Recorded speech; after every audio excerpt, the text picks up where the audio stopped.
Laredo, take us out. Take her out.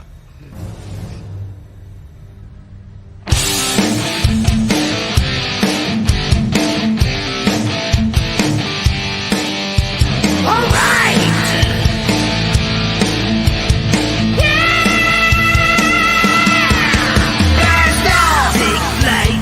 Every Friday night, join the fun and let's go off-world. Geek out with us live, where the nerdiness will thrive. Buckle up and let's go off-world. Toys, comics, pop culture news, movies and so much more. Matthew, Jesse, Curtis and Sean are your guides on this fun-filled tour. Take flight each and every Friday night. Join the fun and let's go off-world. Let's go off-world. Let's go off-world. Hey, hey, hey. Let's go off-world tonight. Yeah! It's off-world, folks. It's Friday. Week's over. It's the weekend. We're gonna have some fun. Sorry, You're selling it. You're selling it. Very convincing. Yeah, he's been our great spokesman on social media lately. Yeah, I'm on off-world. It's okay. Yeah, well, it is a fucking shit show, train wreck. But a little kind of housekeeping beforehand, just FYI. I've had a really shitty couple days as far as finances go. Just still stuff to do with that plumbing and stuff. Also, if you see at times tonight that it looks like Jesse's screen's frozen, that's just how he looks. So we're I don't think we're on top of our A game, but we're here and we're gonna have some fun. It's gonna be exciting. So with that being said, Dooch, how you doing, sir? I am here. I have made it through another day. Same as you. It's been a pretty shitty January, to be quite honest. Lots of unexpected expenses. Shit breaking left and right. But yeah, we're here to have some fun and hopefully take my mind off that for a little bit. So beautiful. Sean, how about yourself, sir? I don't like the dark side that is last week's episode for how my week has been. But other than that, I might be killed by my wife in the next week. We don't know. I don't think you can legally say that. Wow. You know, there's a support group out there for yeah. Yeah. There's also a victims group if it's already. There is a victims group. Yes. Yeah. I might definitely seek might help. be victim number one right there. Yeah. Little bullet. I think might be getting a little bit of static from your mic. Sean, I'm that's for not sure, but just FYI. Jesse, how you doing, sir? You're here. I'm here. Jesse's under the weather, folks, so I don't know if he's going to make it the whole time with us, but he's here, and he's an amazing looking soul. So I mean, unless you're on the International Space Station, aren't we all under the weather? That's true. That's true. We are under the weather. That's true. I could try to tell you a joke and cheer you up. You want to hear a joke? Sure. Guy goes to his rabbi. He says, "Rabbi, I don't know what to do." He's like, "My son left the house and he became a Christian, and I just don't know what to do." The rabbi's like, "You're not going to believe this, but my son also left and became a Christian." And the guy's like, "Well, what do we do?" And he's like, we pray to God." And so they pray to God, and God goes, "You're not going to believe it." Because his son also left and became, never mind. There you go. That was a joke. Yeah. Wait, what was the punchline? God's son also left and became a Christian. So yeah. Anyway. All right. Pickups. That's not accurate. Okay. Well, yeah. Pickups. Let's Dude, go you to got the anything? screen. Looks like Oh Curtis no, is up I'm first. first. I'm first because we've got a thing where the person in the first slot gets the big slot, and then we're gonna rotate them around. That's right. The We're other all people's professional faces are and shit. still on screen, so I can see how disgusted they are when they see the stuff that I show. Yeah. So, so starting off, a little backstory before I get into this. Before I realized that I was going to have the financial troubles that I had this week that were fucking awful. I thought things were going well, and so I was buying Joes right and left, and I limit myself to 2 figures a week opening. I was not worried about that. I opened up 4 figures in a row across 4 days, and I was like, man, this is going well. And then I got hit in the face with financial stuff, and I'm like, I need to stop buying stuff. So I still got a bunch of stuff in my pile, so I'll have stuff for the next few weeks, but I got to slow down. But before I did slow down, here's what I got. So first I got in Major Blood.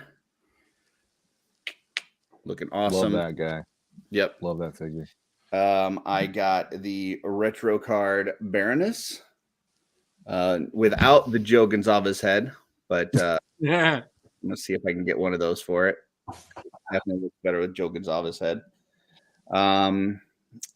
The Cobra Eel, which this guy's a little pricey right now, but I found one on AliExpress, and it was quite a bit cheaper. So Nice. and it came in the box. Everything was good. Nothing, no weirdness. So AliExpress, they came through.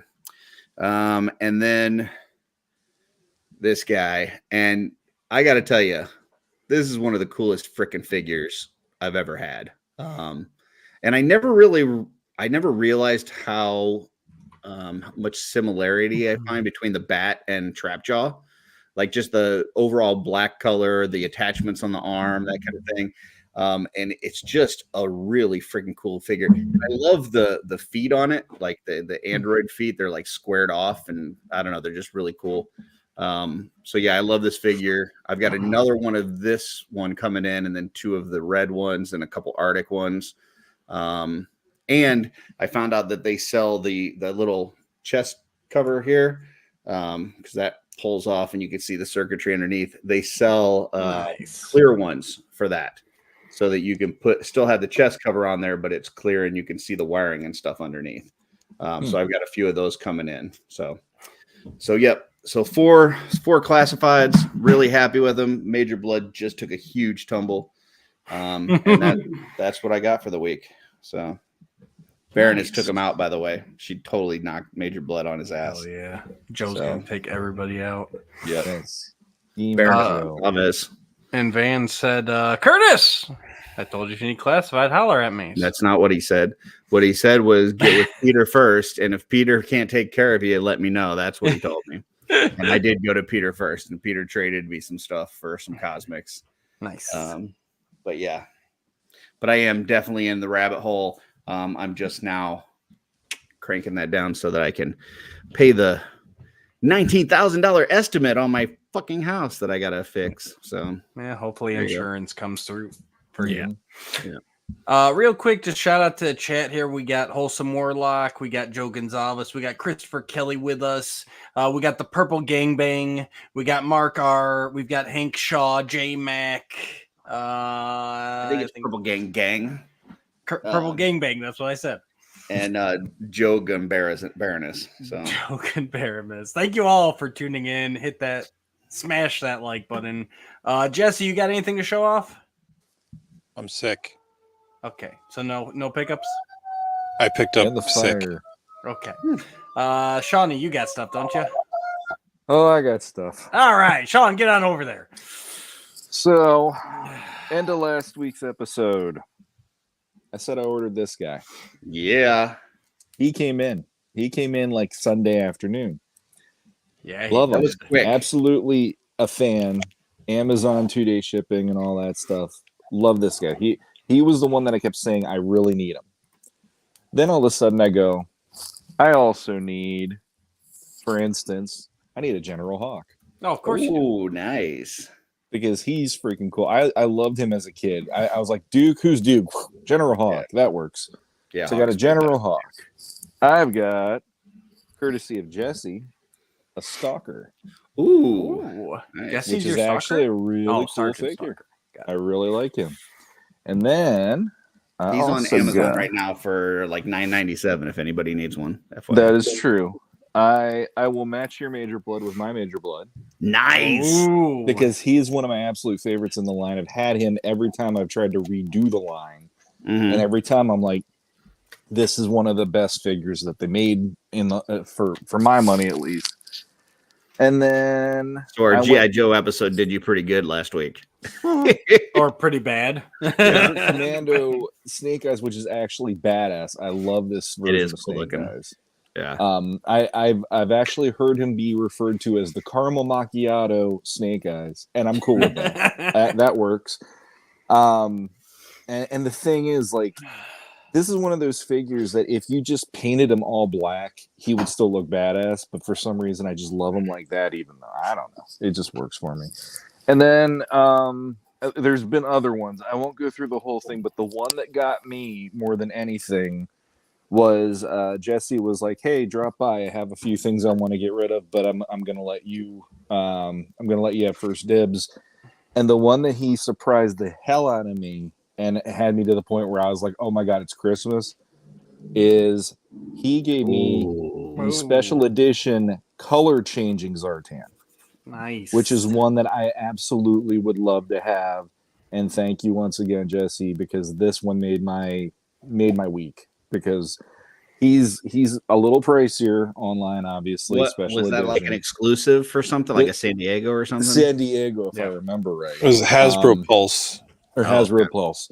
And he even had the box and everything. So I have the whole deal for this figure that I think is really awesome.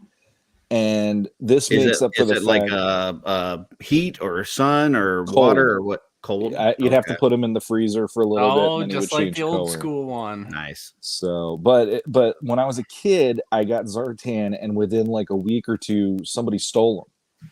Yeah. So now here I am with this Zartan, and I'm just like, I'm glad they stole that one. I got this one. Yeah, I got the regular one, but now I'm Was thinking I it- might need that one. Damn it. Was it Jesse So- that stole it and now he's like making No. Retribution I didn't know here? Jesse when Like- it happened because this was Okay. back in my Baltimore days. But yeah.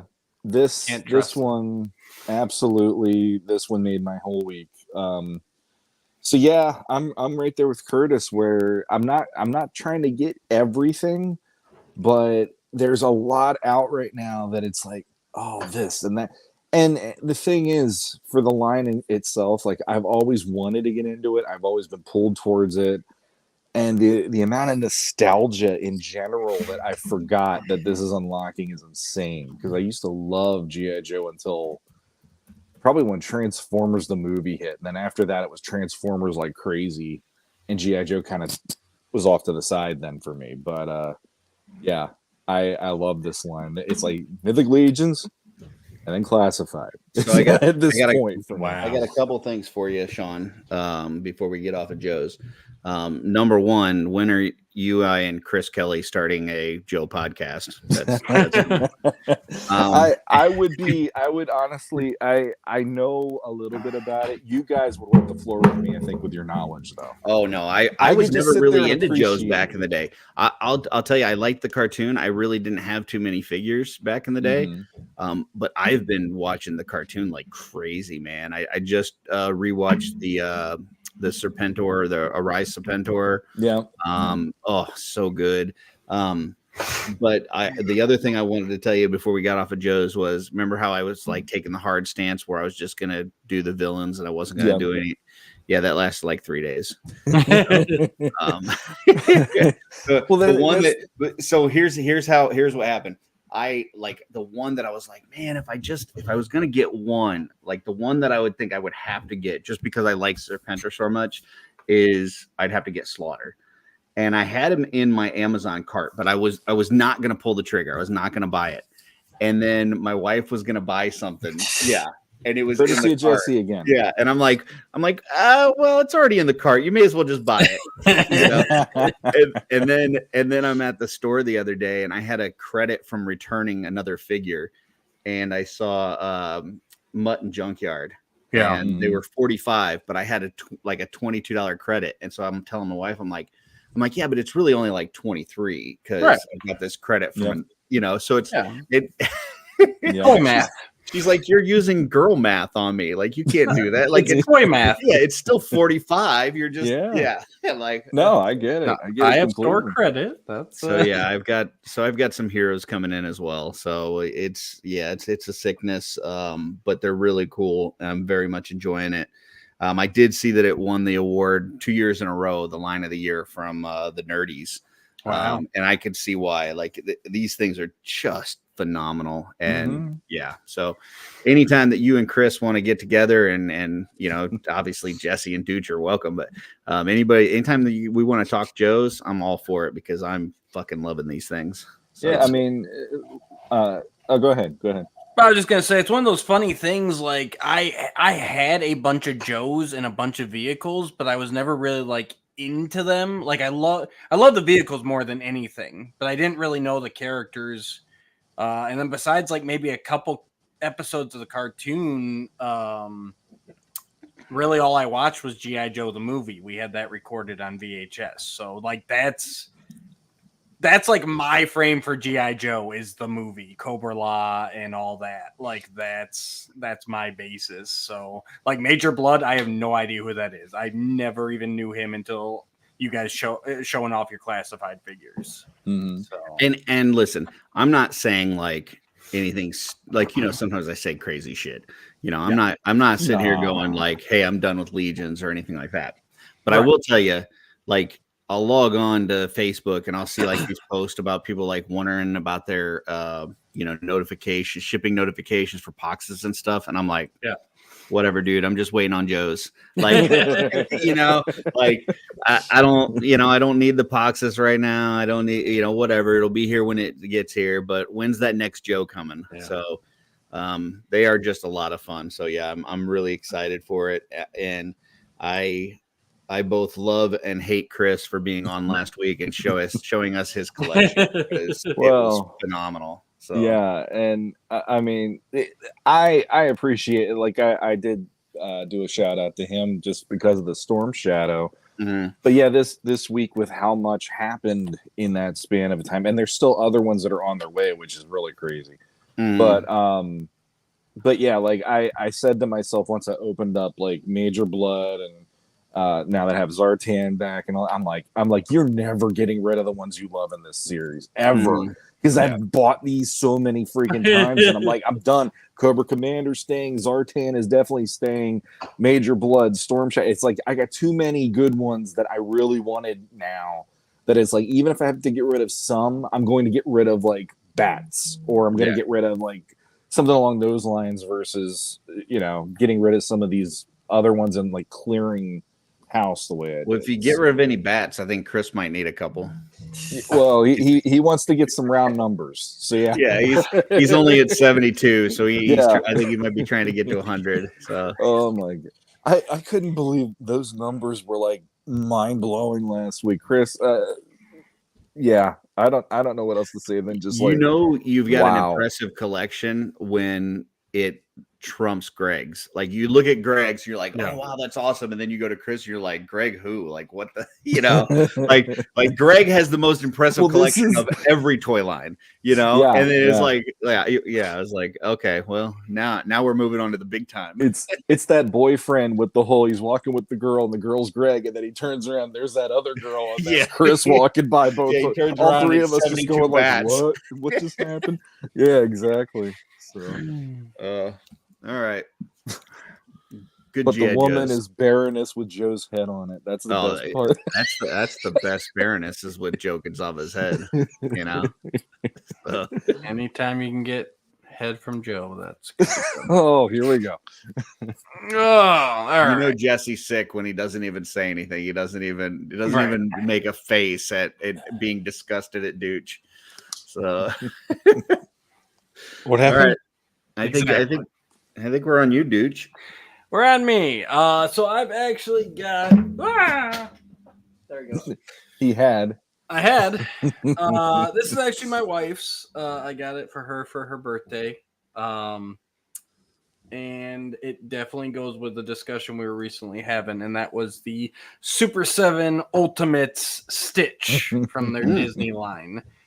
She did put him as his baker form. Got the bread. Really cool figure, well articulated. This is the biggest, and I know we kind of brought this up in our Super 7 talk. Like, this is the biggest Ultimates box I have ever had for Stitch. Yeah. Like, this thing is ginormous and really well done figure. He's got regular head, he's got sunglasses, he's got the cape and the bra on his head to be the superhero. He's got the plunger on the head.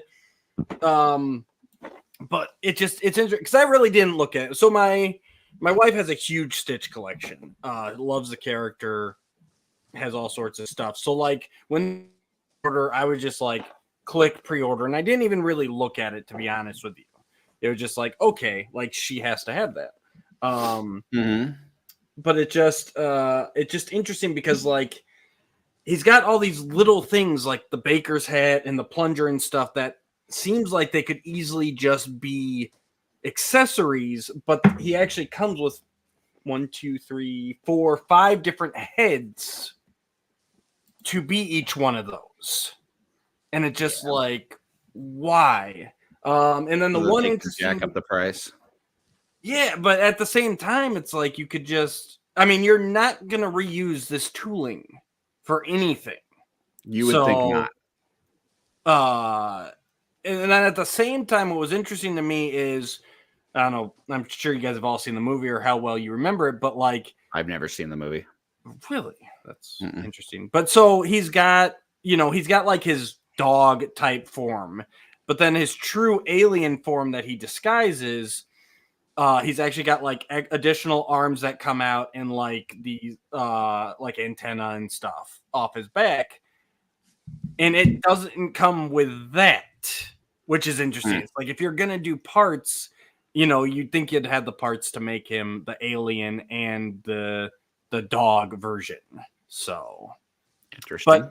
But it is a really well done figure. He's got articulated ears, all the normal Super 7 articulation. Of course he has. Why wouldn't you? I mean, you need the articulated ears for sure. Right. Absolutely. Yeah. I think Curtis is being sarcastic, but you really do. But all in all, she loved him. He's a great done figure, but it's just like, I'm not surprised that Super 7's like, oh, we're not doing the Disney anymore. Like I don't see how they could have made money off of it, to be quite honest with you, with all the unique tooling, the excessive packaging, and yeah. But yeah, really nice figure. Okay. Is that all you got? That's all I got. Yep. Okay, so let me pull something up related to what you were just showing. So let me share my screen because I wouldn't be happy if I didn't get some of you folks to spend some money. So this is Boffo Toys, BOFFO toys.com. And they are running a 30% off everything this weekend, right? Yep. And it's in addition to the prices that are listed on here. So like if you see like this one here, Mutagen Man, $20, it's another 30% off of that. Wow. So and this is a legit site because it looks pretty they do a lot of legions. So you go to, they got like Mythic Legion stuff. They post a lot in the Cabal. Okay. So right now it's 30% off the site. So like if you bought an Azar right now, $49, and then you get another 30% off. Yeah, so off. It brings it down to pretty much pre-order pricing. But and that's cool. Like if you need to get legions, whatever. But I was you were speaking about Super 7, and I saw that they had some on there, and like they're already hugely discounted. Like this Lion-O, like I don't need a red Lion-O, whatever. But $28 for an Ultimates Lion-O. like that's not bad. Same thing with this one. I mean, if you need the little Mumra guy, $28 is a pretty good price. So I don't have any connection to Mutagen Man, but if you did, you know, what's that? Another $6 off. Yeah, so 14 bucks. Yeah. Yeah, I mean, we're down to Big Bad Toy Store Christmas pricing. So yeah. So FYI, they only got, as far as the Super 7 stuff, they've only got 4 pages of it. And then the last thing is like wrestling shit, which nobody cares about. Like, who cares about this wrestling figures? But yeah, they've even got some Joes on here. I was eyeing them up earlier because they have the Snake Eyes with Timber, the Commando version, and I was tempted on that one. I mean, some of these like this rock and roll is 26. I think he's like $24.99 in the store, but after the 30% off, it's $18. So, I mean, obviously you're going to pay for shipping, but if you're going to get a few things, I did see they had, was it Lady J that was like $10? 15 and then 30% off. So, anyway, some decent prices on there if you want some of that stuff. You know, that bat, I think that takes that bat down to like 15, but it was, what was that? I think it was 15 or 16 from Big Bad Toy Store just like this past week. So they've been running daily deals over there too. Let me just pop over there real quick. Yeah, that's funny because after our episode came, they do have they got a Joe on there today. This guy, the Cobra officer, he's normally 25, he's down to 16. So I know that's an army building one. So yeah.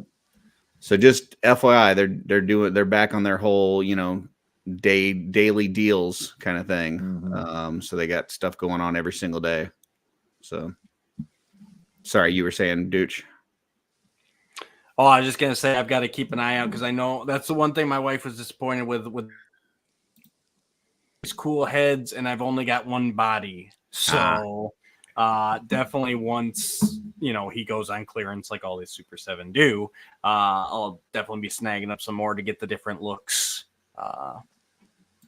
And Van does agree with me does agree with my wife that Stitch is quite possibly the greatest Disney character of all time. So okay. You should definitely check out the movie. The first movie is very good. So. I don't know if anybody needs any Eternals fodder, but $5, that's pretty freaking cheap, and it's a Build-A-Figure. Do you know what the Build-A-Figure? Gilgamesh Build-A-Figure. Do they even show the Build-A-Figure? There's a leg. If you can see, on the back of the box, if you can zoom in. Yeah, I don't think it won't let me, but okay. Yeah, that's. So I mean, if you need some $5 fodder, it's out there. They Wholesome Warlock, they did it when I did my numbers on Botho. They do charge taxes and shipping. It was an $8 flat rate shipping. So in some ways, it almost like washed out the discount. But if you're buying one figure for sure, yes, because when I checked it just to see if I should do Snake Eyes and Timber. With the discount, but then with the taxes and the shipping, it was basically what I was paying on the site without shipping and stuff. But if you're buying more than that and you still got the $8 shipping, there you go. So like I was looking at Rock and Roll, picking him up because it was like $18, but then with shipping it was gonna be like 26, and it's in the store for 25. Like I know it's sitting on my shelf at the store right now because I saw it the other day. But just FYI, if you need a Grimlock statue, it is now only $1,300. So now you've been watching that for a while now. Yeah. So if you were ready to pull the trigger at 2,200, well, let me just tell you, I just made your day because you can get it for 1,300 now. So there you go. And that's part of the daily deal. I just love when they throw something in there in a daily deal, like somebody's just looking for that to pop up and they go, oh shit, $1,300, here we go. Like I can just make a decision on the fly on a daily deal. I mean, it is 40% off, so I mean it is, but who's just like like a $16 figure? Yeah, I can pull I mean, even like a set like this for $60, you're like, okay, it's daily deal, I'm saving 78%, but you know, who buys reaction though? Ugh. It's kind of funny. I thought when I went to Universal Studios a couple years ago, they've got a bunch of like the big Transformers statues and stuff there, like after you get off the ride and stuff. And same thing, they're like $2,000. They're huge. I'm like, who goes to a theme park and then buys like a $2,000 gigantic statue and like carries it out with them? Like, it's just International tourists. I Well, guess. Maybe. Even then, I'm like, I got some bread for 69 cents because it was Best Buy today. So nice. Love Well, that. you are winning, man. You want us to embiggen you so you can show us all? I don't want to get up to go get the bread. Oh, okay. No shipping. That's how we won. No shipping. Otherwise, it would have There you been $8.69 or whatever. Yeah. What we Yeah, got? Van says Cobra Officer is a great figure. Yeah, for $16, especially, like, that's a good pickup. A couple of those price. So That's another one. I had Cobra Troopers. I had a lot of those from Mercari. There was 4 of them originally that I had on my shelves before I did my whole let them all go, and now I'm like, you are a friggin' moron. The amount of stuff. My Hiss Fire Team showed up today, but I haven't opened it. I've got a pile of loot inside my house. Did you know that Big Bad Toy Store offers a pile of loot? Really? Did not know that. Joe is jealous of your bread. So there you go. Yeah. I mean, like I said, it was like sell by date today, so I have to like eat it before it gets. Oh, you got at least 3 days still. What would sell by to Best Buy is 3 days? What would shipping to Nevada for bread cost, you think? It'll be moldy before it gets to him. What's true. the Sorry, regular 16-ounce loaf? I mean, you're probably looking at like. No, it was actually, I think it was hamburger buns. Oh. Well, that's a little Interesting. different here. Now we're changing our whole story. It's bread. What is just a recommendation? I don't see. I see Chris say that's just a recommendation, but I don't see anything before that. So I know Warlock said he hasn't seen Stitch or Moana, so he's got some movies to watch because both of those are well worth it. and apparently I'm a character from Mulan, and I've never seen that either. So you've got to watch that. Mushu. Dishonor, and you dishonor your character. I knew my wife had seen Mulan, so I was like, "Hey, this character Mushu from Mulan?" She's like, "Yeah." I was like, "How would you describe him?" And she's like, "Kind of like a smartass." I was like, "Okay, duly noted." All right. And apparently there's also a Figma Stitch out there, so I've got to go track that down now. Thank you. It's like $300. Gotcha. He's saying the sell by date is just a recommendation. Yeah, that's what I was saying. You've got No, I know. Gotcha. But and, it was sell by is different than Best Buy, especially with bread. You've got sell by, and then you've 3 days later at minimum for best eat. Yeah. Plus, if you're gonna put like mayo on it, it's gonna be gross anyway. So yeah. Here we go. And you had to do it. And you can freeze bread. So especially if it's hamburger buns, just freeze them and take one out at a time as you're gonna. My parents used to do that. I'm like, are you kidding me? This stuff is like $1 a piece. Like, what are you doing? Like that was. All right. Next. Where we going? We're going theaters. We're going promo items. What are we doing? What we doing, Curtis? Let's do theaters. Let me do a theater. All right, let's do a theater. We'll give Jesse a moment to kind of just relax and chill out. Oh, and good point, Joe. As long as you don't eat the mold itself, you're okay. So if there's a little bit of mold, you just kind of peel that part off and eat the good stuff. So depends. You like penicillin on your pizza?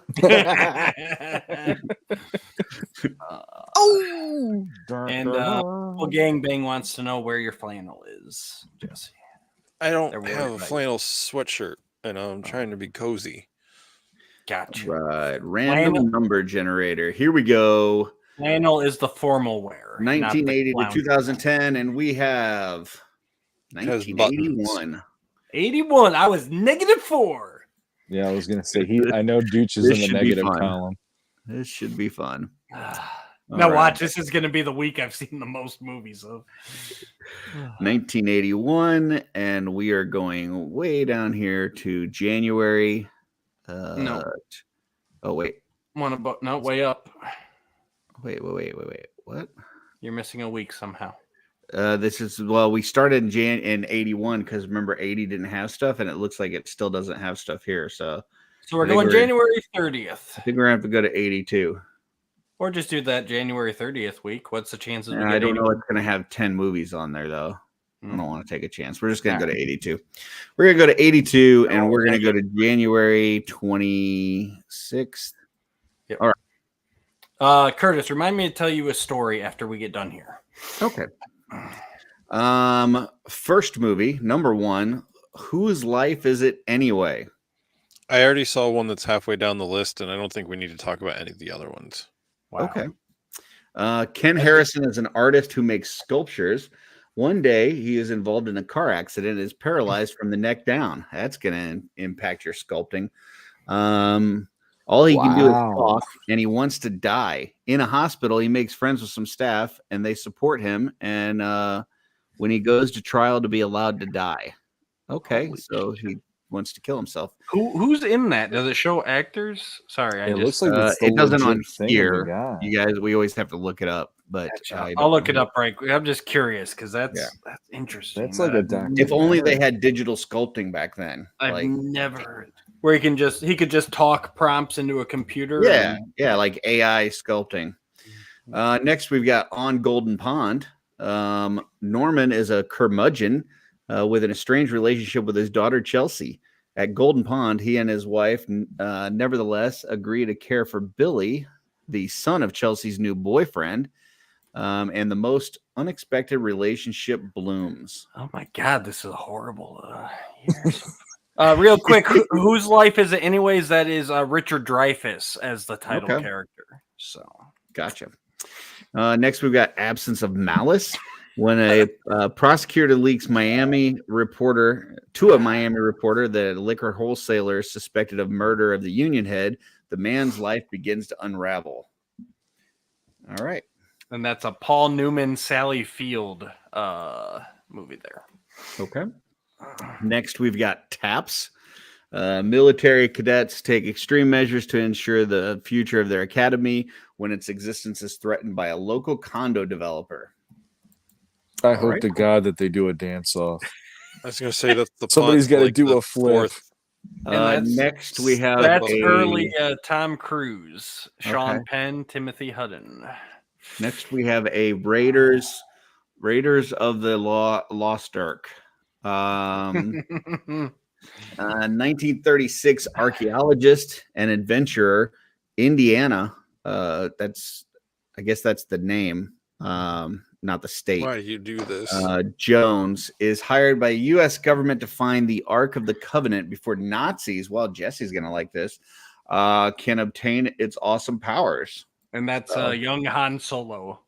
Yes, that is young Han Solo. Yep. Next, we've got Vice Squad. A single mother prostitute who goes by the name Princess finds herself forced to work undercover for the police in order to apprehend a homicidal, misogynistic pimp named Ramrod, who will do anything to not get arrested. I've heard of this. I've never seen it, though. Can we get casting on this? I need casting dudes to make my decision. That stars Wings Hauser as Ramrod, Season Hubley as Princess, Gary Swanson as Tom Walsh, and Robert Miano as Duty Sergeant. So that's good. It's either that or the state, a whole lot of the Indiana state thing with the Nazis. Okay, we got The Seduction. A popular anchor woman, Jamie Douglas, is stalked by a photographer who's obsessed with her and wants to win her affections at any cost. So she walks around in lingerie. Yep, and that's Morgan Fairchild, Andrew Stevens, Colleen Camp. Next is Sharky's Machine. Tom Sharkey is demoted to Vice after a bus goes terribly wrong. He and his team stumble across a mob murder tied to prostitution and government. That's Burt Reynolds, right? Yeah, it says right here. Burt Reynolds, Rachel Ward, Brian Keith. Yep. Okay. Next, we have Private Lessons. An immigrant housemaid loses a 15-year-old boy Wow. And later fakes her own death as part of his chauffeur's blackmail plot. Trouble arises when the two start to fall in love. Whew. What the hell? Sorry. And Correct, I last can type that but fast. not least, we have modern That's got no one problems. in it. Modern problems. Jealous, harried air traffic control Max Fiedler, recently dumped by his girlfriend, comes into contact with nuclear waste and is granted the power of telekinesis, which he uses not only to win her back, but to gain a little revenge. And that playing Max Fiedler is Chevy Chase. It also stars Dabney Coleman and Nell Carter. So Wow. Brian Doyle Murray's in it. So yeah, some good actors there. Okay. So we got some choices here. Nuclear waste, telekinesis. We've got the Nazi movie. We've got the Burt Reynolds one. We've got the old people adopting a kid. We got a lot of stuff going on here. So We got a lot of stuff. yeah, we got the lady seducing the 15-year-old. So yeah, what let's see. We're starting at the bottom, starting at Sean. Sean, what are you seeing? I oh friggin' hell. Well, I think it's for me, it's pretty much Raiders, but I won't lie. There's a part of me that wants to see that Private Lessons, but I want to be alone in the theater when I watch it. So I'll stick with Raiders for now. You're pulling Pee Wee Herman. All hail Ramrod, yes. And Ramrod is the sequel, actually. Sorry. Yeah. That's a whole nother movie. Which one was the Ramrod? That was the Vice Squad? Yeah. Vice Squad. yeah. We're on my Ramrod. list to watch. So the Dude, people in the chat are saying a lot of these are good. They like Vice Squad. They like Taps. Okay. There's The a couple only one others. I've So seen is Raiders on this entire list, and none of them out. Like I Yeah. said, Is that the Nazi one? yeah, I'll go with the Gotcha. Nazi one, but it's not because of the Nazis. Okay. Listen. I like seeing As- Nazis get melted. That's cool, actually. I'll say that's all right. I would say there's not a whole lot of named movies on here that I'm like, oh yeah, I know that I recognize that one or I've seen that one or whatever. Well, like, But I've wrote down 3 on here that I'm definitely going to watch at some point. yeah. And I think for the one going to the theater, man, I think I'm going to have to go with, I'm really stuck between Private Lessons and Modern Problems. I mean, seeing a lady seduce a 15-year-old sounds interesting, but I think I'm going to go with the Chevy Chase, getting powers from nuclear waste. Like that just has Ninja Turtles written all over it. So I think it probably is the precursor. They probably took a lot from that movie to make Ninja Turtles. So I'm going to go Modern Problems. Solid choice. Final answer. Jesse? I don't want to answer this because Curtis is just going to be like, oh, the Nazi one. Curtis is going to take it already nice done it on with the me, sick so. baby. So go ahead. yeah, Raiders is the only movie on this list to go back to 1982 and see in the theater. I'm sorry. You know, Indiana was the name of the dog, right? Not yet. I would argue if it was higher up, Chariots of Fire would also work and Arthur, but since they're not in the top 10, Raiders. Not even Yes, you at do. all So- interested in Private Lessons, huh? I'm not interested in a single one of those other movies, Okay. even a little bit. but if you get Dude caught with nuclear in waste New getting York City- telekinesis doesn't interest you? No, And not when Chevy he's Chase. using it to like win Dabney back his Coleman. girlfriend that didn't want him anymore. That sounds horrible. Man, I tell you what, if I got superpowers, first thing I would do is try to impress Darla. I'd be moving shit all around the house. I'd be sweeping without even getting up. I'd just be like running the vacuum while I'm doing sorry. stuff. I was under the impression being an 80s Chevy Chase movie, he's using his telekinesis to like read her mind and like It's what women want her. telekinesis. He can move things. He can't read minds. It's not telepathic. Yeah, come on, you're really sick. All right, Yeah. Dude, what are we seeing? You know, this is actually harder than I thought it would be because I haven't seen Raiders is the only one I've seen out of this whole list, even going below the top 10. Speaking of which, by the way, just real quick, Raiders number 5, 33 weeks at this point. Oh yeah, yeah. It's something to call out. Like 33 Private weeks. Lessons is at 22. Yeah, like, Private Lessons is holding strong at 22 weeks. Men in trench coats are keeping that alive. That's all there is to it. Well, you had to go to the theater back then. You didn't have Men your in trench VHS coat. player yet. There was no internet. All I had to do when I looked at the cast list was see Sylvia Crystal. I go, I know what kind of a movie that is right there, because I know other movies she's done. So yes, yeah. But I definitely agree. There are actually a lot on here. Vice Squad sounds interesting. I put Vice Squad down too. Yep. Taps, young Tom Cruise could go either way. But for me, it actually comes down, I hate to say it, but same as Curtis, it comes down to Private Lessons and Modern Problems for me. So I think I'm good, but I think I'm going to join Curtis, and I'm going to see some Modern Problems, some young Chevy Chase, Dabney Coleman, who I've loved in everything I've ever seen him in. And that actually will lead into my story. I need to tell you, Curtis. But yeah, I'm going to go see Modern Problems. If you would have said Private Lessons, I would have changed my answer, because I think that either one of those movies, it definitely has to be enjoyed with a friend. Like I'm thinking, like yeah.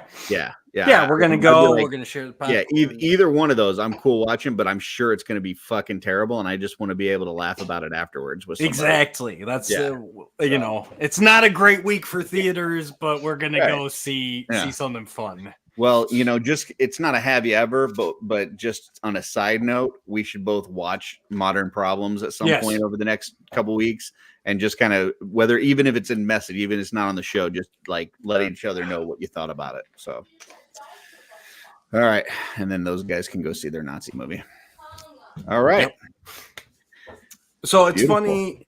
So you know, for my work, I drive a lot, so I listen to a lot of podcasts. And over the past week, 2 separate podcasts have mentioned 2 separate movies that I only know because of you, Curtis. So, yeah. So a couple shout outs here. Confused Breakfast podcast. They're a movie review podcast. They look at movies from their childhood, young adulthood, and they look at them with a modern eye, see how they hold up. That's kind of their shtick. They also do these brunch episodes, which they usually do lists for. And they did their top movies of 1989 that they haven't covered yet. So right away they've hit Batman. They've hit the big ones. They've hit a lot of the big ones. And one of the ones on that list was Dream Team, which I would have, without you, I would have just been like, I have no idea what that is. But all 3 hosts talked about it highly, and they said that is actually one that they really want to do a full episode on. And they all said, like, they think the only reason that didn't gain traction is because it was right around Batman, and that just kind of overshadowed it for Keaton. So yeah. And then the other one was actually I listened to Pod Meets World, which is the Boy Meets World real quick though, just on that Dream Team. Yeah. I think I love Keaton in that movie. I think he's great. I think the Christopher Lloyd part for me, and like especially the whole thing with his family and stuff. Yeah. Like that's the performance in that one that makes me go back to that and go, man, I like, as soon as I see that whole thing and he gives the daughter the clipboard, I'm like, fuck, man, you got me. You got me with that one, man. It's just a good movie all around, but it's just, I would have never even known about it if it wasn't for this. So the Peter Boyle bit is actually great too, with him in the church and all that. I mean, the whole thing with that was great. Yeah, it's one of those movies I'm like, I don't know how I hadn't heard of it. Like, it makes no sense. Okay, the other one, I'm sorry. The other one is the Pod Meets World. That's the Boy Meets World. Actually, growing up in my era, was a huge show. It's actually got Danielle Fishel, Ryder Strong, and Will Friedle, who starred in the show. they'll do their Boy Meets World stuff, but then they'll also do these random other episodes. Like they'll do like a movie they were in or whatever. Yeah. And so they did My Date with the President's Daughter, which starred Will Friedle. It was a Wonderful World of Disney Sunday night made for TV movie. Mm-hmm. And so he was talking about doing it, and the president in that movie is played by Dabney Coleman. And Will was talking about like it was amazing meeting him, and he said the number one thing he talked to him about was Cloak and Dagger. Like he got all this info from him, and Will Friedle was saying how that's one of his favorite movies growing up was Cloak and Dagger. So that's awesome. Further proof that these two have no idea what they're talking about, and me, you, and Will Friedle no good movies. Well, so. The funny thing about that is like for years I've not heard anybody talk about Cloak and Dagger. Even when I was a kid, I never remembered anybody talking about like friends talking about Cloak and Dagger. I always thought it was just something I liked and nobody else did. And I saw something that DeWitt posted not too long ago, and it was like a picture, and it had like some popcorn and maybe some candy, and then it had a couple like Nintendo games and stuff, and then it had a few movies and some soundtracks. And one of the movies was Cloak and Dagger, and the thing said like this was like the best weekend in the 80s or something like that. And it like the fact that of the limited things that they put in that picture, one of the movies was Cloak and Dagger. I was like, okay, all right, maybe it's not just me. Maybe there are other people that like it too. So absolutely. And yeah, Warlock, Maitland Ward was great. Danielle Topanga, that was my first. I just like the teacher. Crush. That's the only character I liked in the whole show. Oh, Mr. Feeney, Bill Daniels, absolutely. He was a smart ass, and I loved it. Oh, it's a good show. It actually holds up pretty damn well too. So yeah, because I've kind of been rewatching it to refresh myself and then listen to their rewatch. Didn't it do like a sequel after, like when he was older? Yeah, Girl Meets World. It was following Corey and Topanga's daughter. Gotcha. That I never got. I couldn't get into it. I tried. But. Okay. And yes, Jack was played by Matthew Lawrence, Joey Lawrence's younger brother, to answer the chat. So, all right.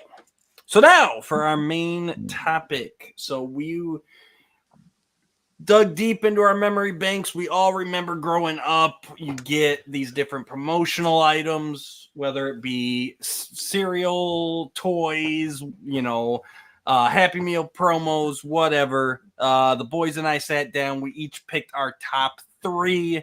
I got to say, before we get into this real quick, I didn't know like what your guys' mindset was going into this, like what all you were considering with promotional items. Like it just initially to me, it seemed a little bit vague.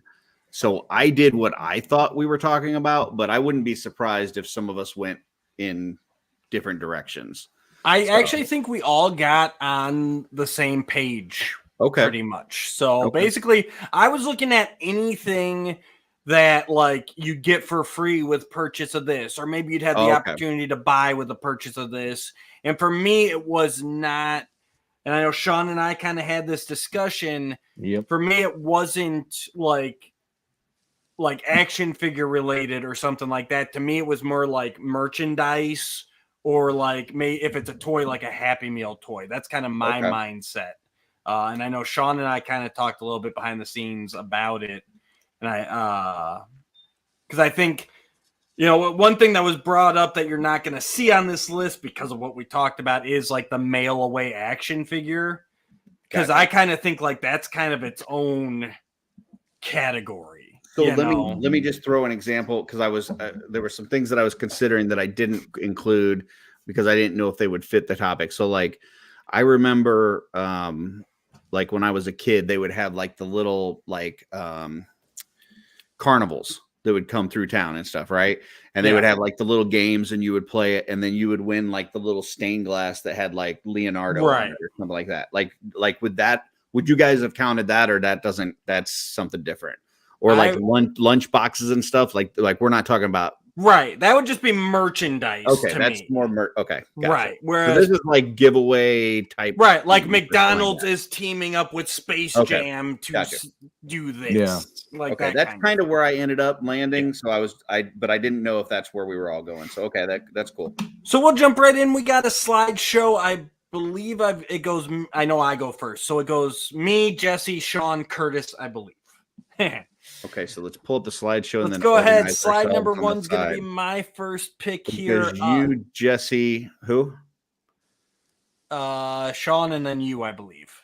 Okay, there we go. So first up for me, Burger King Kids Club, Teenage Mutant Ninja Turtles VHS tapes.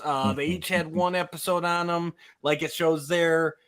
With any purchase, you could get a VHS for $3.49. Collect all 4, limited supply, limited time only. This was awesome. You know me, love my VHS. And I know I think I had 3 out of the 4 by the end of the promotion, but it was just so cool to go to Burger King, get your kids club meal, and get a VHS. Badass. Yeah, I remember this, and I actually I was going to do this as my list, and I'm glad you did it then, since I swapped stuff. But I think I had 2. I think I had the blue and the green one, if I remember right. But yeah, I know I had. That's the blue how and I got pink. to watch it. Yeah, and I might have had the yellow. Yeah, I don't remember this. My family was not a big Burger King pretty much anytime that we did fast food, it was McDonald's. So I don't know that I would know this anyway. Plus Turtles was kind of towards the end of, I'm a little bit older than you, so I don't know that I would have caught this, but I don't recall this at all, but that's cool. I like it. Yeah, no, it's a lot of fun. And we really weren't big Burger King either, but like I was a big Turtles guy. So and that's exactly what it's designed for, right? Like, so my mom saw because at the same time they had the toys in the Burger King kids meal. Yeah. So it's like, oh, we got to go to Burger King. They got the Turtles. Matt likes the Turtles. So, I would say, from when I was a kid, like just me personally, I had no influence over where we were eating. So doing a promotion like this wouldn't, I don't think it would have the effect on like me and my family. But like the cereal ones, we kind of talked about the cereal, like that. Absolutely. Like every time my mom went shopping, it was like, okay, what kind of cereal you guys want? And a lot of times it was based on what was in the box. Yep. So that I would have influence on. Something like this. Yeah. They if I said, hey, we need to go to Burger King because they got this, they would have told me to shut the fuck up. We don't care about your Turtles. Yeah. No. All right. Next up should be Jesse. Yes, Jesse, go ahead. So this was, oh man, I don't even remember what it was called. It was from was it the 84 or 86 Olympics? McDonald's had, sorry, I'm trying to remember what this thing was called. Looks like Eagleus. That's where the Horseman stole the design. Oh my god, bastard! 1984. Sam the Eagle. Yeah. They had other stuff, like I think I have like a little like kind of like the Smurf, the little like PVC figurine of him. But I loved the design of this little character, and there was like the hat and all sorts of other little things. I just liked, so it was like a McDonald's thing. I don't remember what the deal was to get them, but that was the first image I saw. I mean, I don't know if I had the hat, but I know I wanted that hat. Yeah. Yeah, I don't remember this iteration, but like McDonald's was partner, like, which is very humorous considering, McDonald's nutritional value and the Olympics. But yeah. Well, no one cared about nutritional value in 84. No one cared in 84. McDonald's was like America. Yeah. So I see he's got American color hat. He's got it looks like it's got Olympic rings on the front of the hat, and he's holding a torch. Yep. Anybody know what that is like on his chest? Is it The red thing? Is that just I think it's like a shirt. It's like a tank top. Okay. Gotcha. Yeah, it looks best I can tell, just like a shirt. Oh, it looks like a shirt. Yeah, shirt and a bow tie. Is a bow tie. Yeah, I thought it was like overalls or something because it's coming down, but then there's a thing in the middle. So yeah, it's a bow tie. Okay. Yeah, he's Donald Duck, and he's got the shirt and no pants. So, Gotcha. very nice. Yeah, I don't remember this, but it's cool. That's neat. Very patriotic, Jesse. I like your pick. Well, thank you. All right, next up we got Sean. So this is not from my childhood, but this is one that when I took my kids to go see Quantum Mania last year, it influenced me to go, I want that. That's kind of fun because it's a popcorn container with Ant-Man's helmet, but then it also lights up. And we found that out in the middle of the movie. So the kids got more interested in turning their lights on in it than they were about the movie, which, to be honest, I can't completely blame them because it wasn't the greatest of movies anyway. But I got one. I was like, when I saw it there, I actually was like, hey, concession stand person, how much is this? I got to get this home.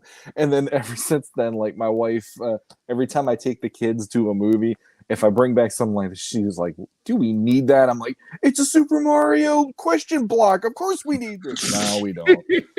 But this one managed to get it to come home with us that day, and that was really cool.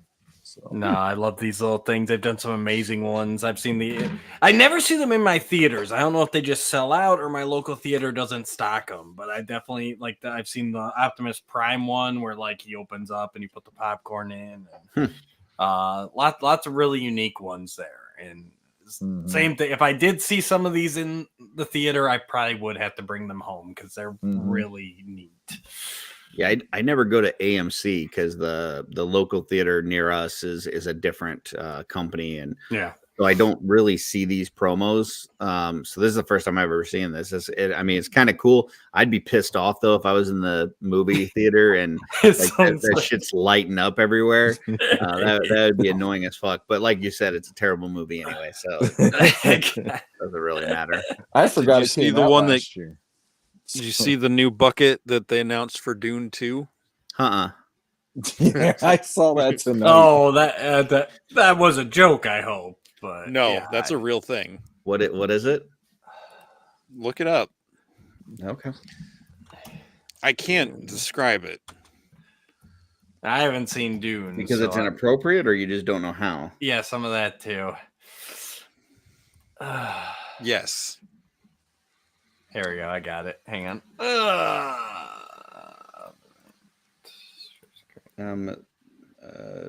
It's like a plant or something? Yeah, sure. Yeah, sure. A plant. Oh, it's a we'll go with wormy things or something. That's the idea. Okay. But I don't. Some people see something different there. How are you one of the most perverted people on this show and you don't see that? First of all, how am I one of the most perverted people in this show? Number one. Wait a minute here. Yeah. And second of all, I honestly don't know what you're seeing here. Like, if anything, it looks like a giant nostril or something. I don't know. I don't know. It's way too big of an opening to be what you think it is, Jesse. Like, you wouldn't even need to speak for yourself. So. I think if you would have seen that Private Lessons movie, there could have been something similar, and they could have done that on cups too. I don't know what kind of tentacle hentai women you guys are getting with. No, but I don't. The first time I saw this thing, I wasn't sure if it was a joke because everybody was making jokes about it looking like a fleshlight. Yeah, I thought it was a joke. I really did. But it's real. So it was no, I didn't even go there. It went there before I saw it. All right. And that's why that didn't make our list. That's right. It's, it's not out yet. Oh, that too. Oh, that's the reason. Okay. It's the only reason I didn't put it as number 3. Let's move on from Jesse's fleshlight.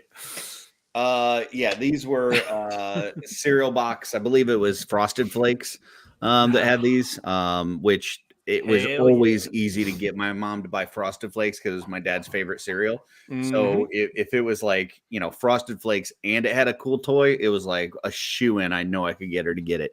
And this was Darkwing Duck, and I absolutely love Darkwing. And these, obviously these things had, no articulation. They're like little rubberized characters, but they were cool as shit. And man, I loved them. So. Oh yeah, I had this whole set. Dusty did bring up in the chat that he had the gummy bear set. Mhm. And then I also wanted to throw out, they did a Rescue Rangers set too. I had And another set as an honorable mention, but I don't know if somebody picked it, so I'll save that to later. So, but yeah. So, but yeah, these were great because like I think they did make figures eventually, but like I never collected figures. So like these were my Darkwing Duck figures and my Rescue Ranger figures and everything. Yeah, I absolutely So, love like, these things. They're so good. Absolutely. And Darkwing's just freaking amazing. So, yeah. Jesse, Sean, any thoughts? Darkwing's awesome. I missed out on these somehow. I always wanted toys or figures from that show, but I never got anything. I would draw him a lot.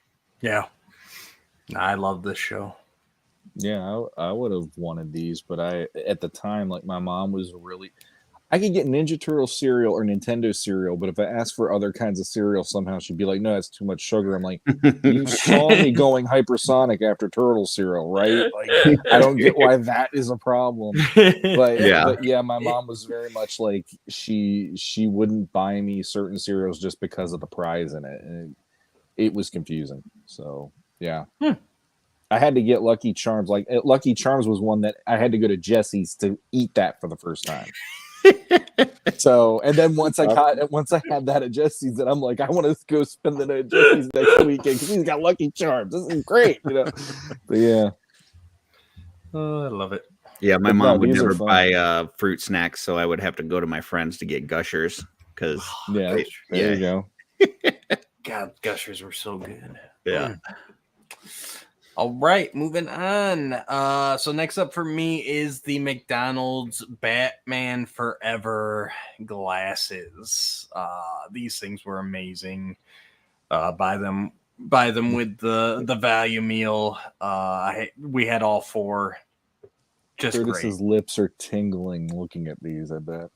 Oh, dude, they were all textured and like the handles, right? So Two-Face's handle is the coins, the Riddler's handle is the question mark. Like, oh my god, these things just the picture really doesn't even do them justice there. Like, these things just looked amazing in person.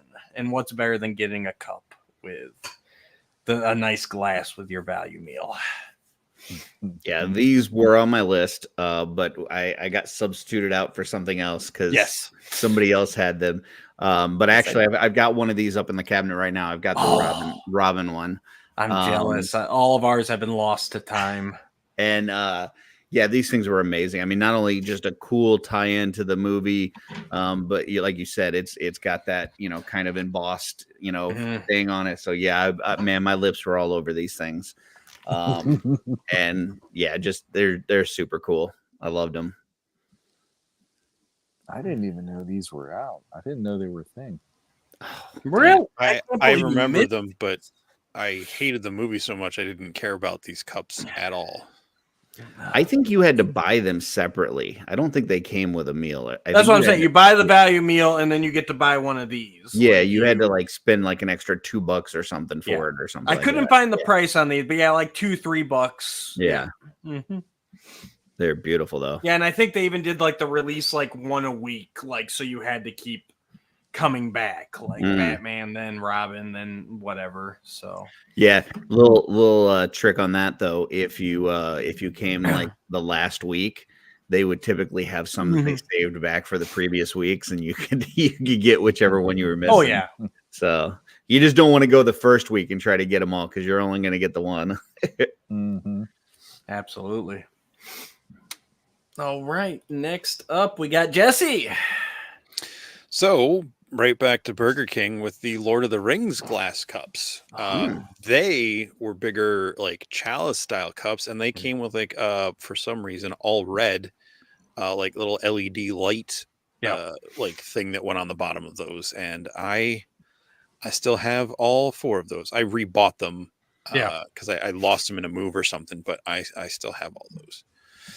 Nice. Same. We had all of them. They had the little coaster base that lit them up. Like, they're like, okay, we're gonna do glasses and we're gonna make them light up just so we can be cooler than McDonald's. And it was done because like you put Mountain Dew, like green Mountain Dew in there, and it just looked like you were lighting up the toilet or something. Oh yeah, like, yeah. That red light and the green Mountain Dew did not mix well.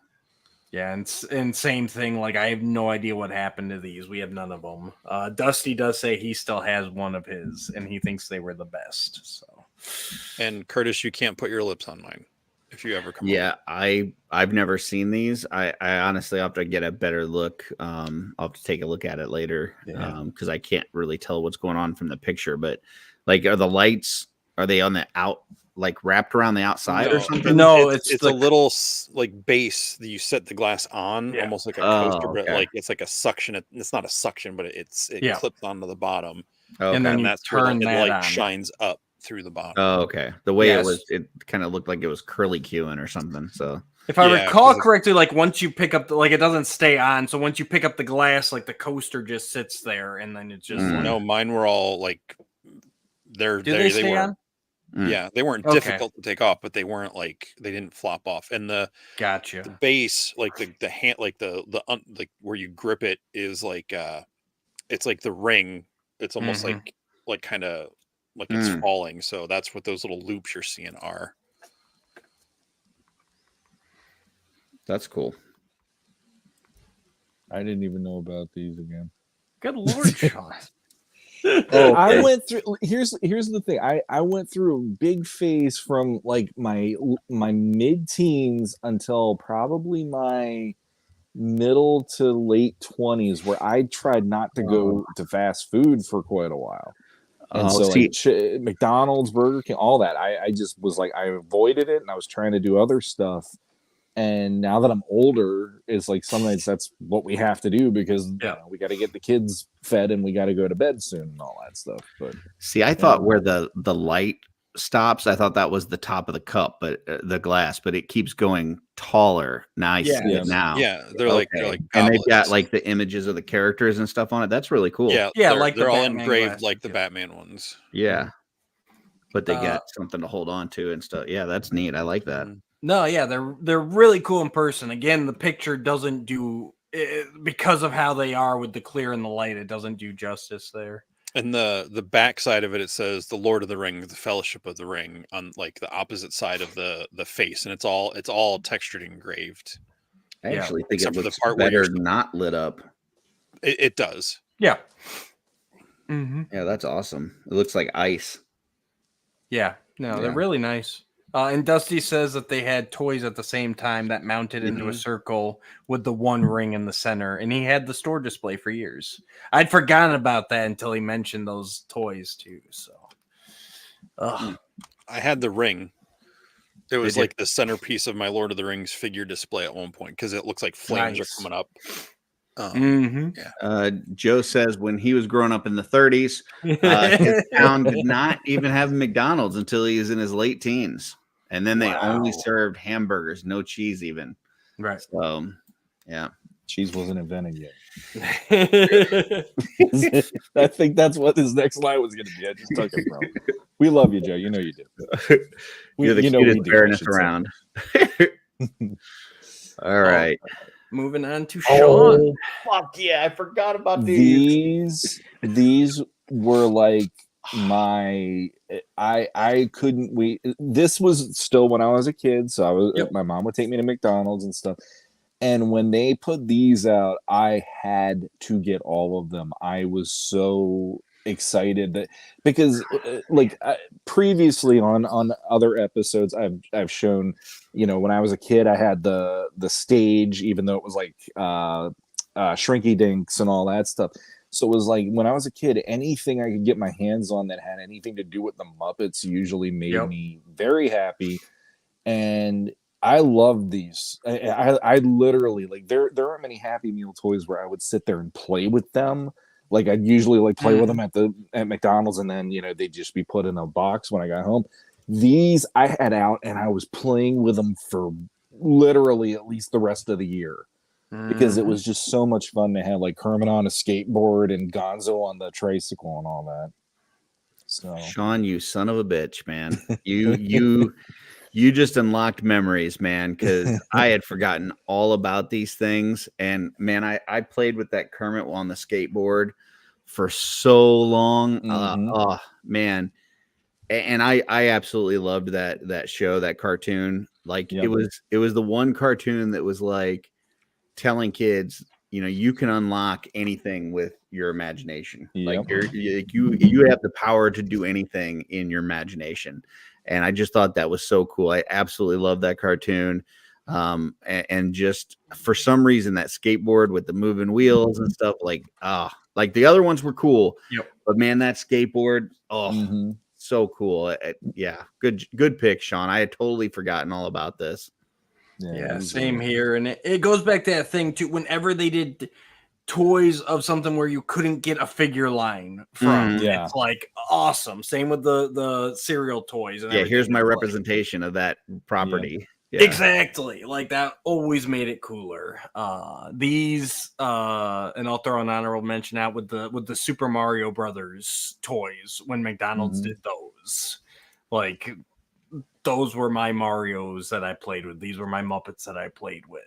Yeah, it was awesome. Pulling this up real quick, just says, what's this cheese you speak of? You'll find out. I think your cheese ratio might be a little low. So get with Jesse after the show. He can give you some pointers on bumping those numbers up. We need to get those a little higher. So cool. Jesse, Muppets, good. Yeah, I think. Excuse me. I don't know if I still have the skateboard. I had the skateboard still for a long time in one of my just like random boxes of stuff, and I repurchased the Fozzie on the horse in the last couple of years just to have on my shelf with like all my like kind of vintage stuff that I have out on display. But yeah, those were the two I had as a kid were Fonzie or Fozzie and Kermit. They were amazing. And with Sean, like the Happy Meal toys, I don't want to, or whatever the fast food restaurant kid toys, were things I would play with as much as like my real toys. It was great. Especially anything like this that had like moving parts, like moving wheels and stuff like that. Like hell yeah. So.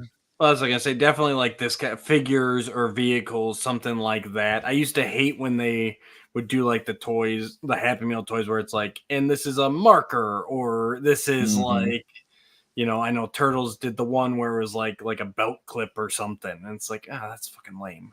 But yeah, whenever they were a figure or a vehicle, it's like, yes, let's go. Awesome.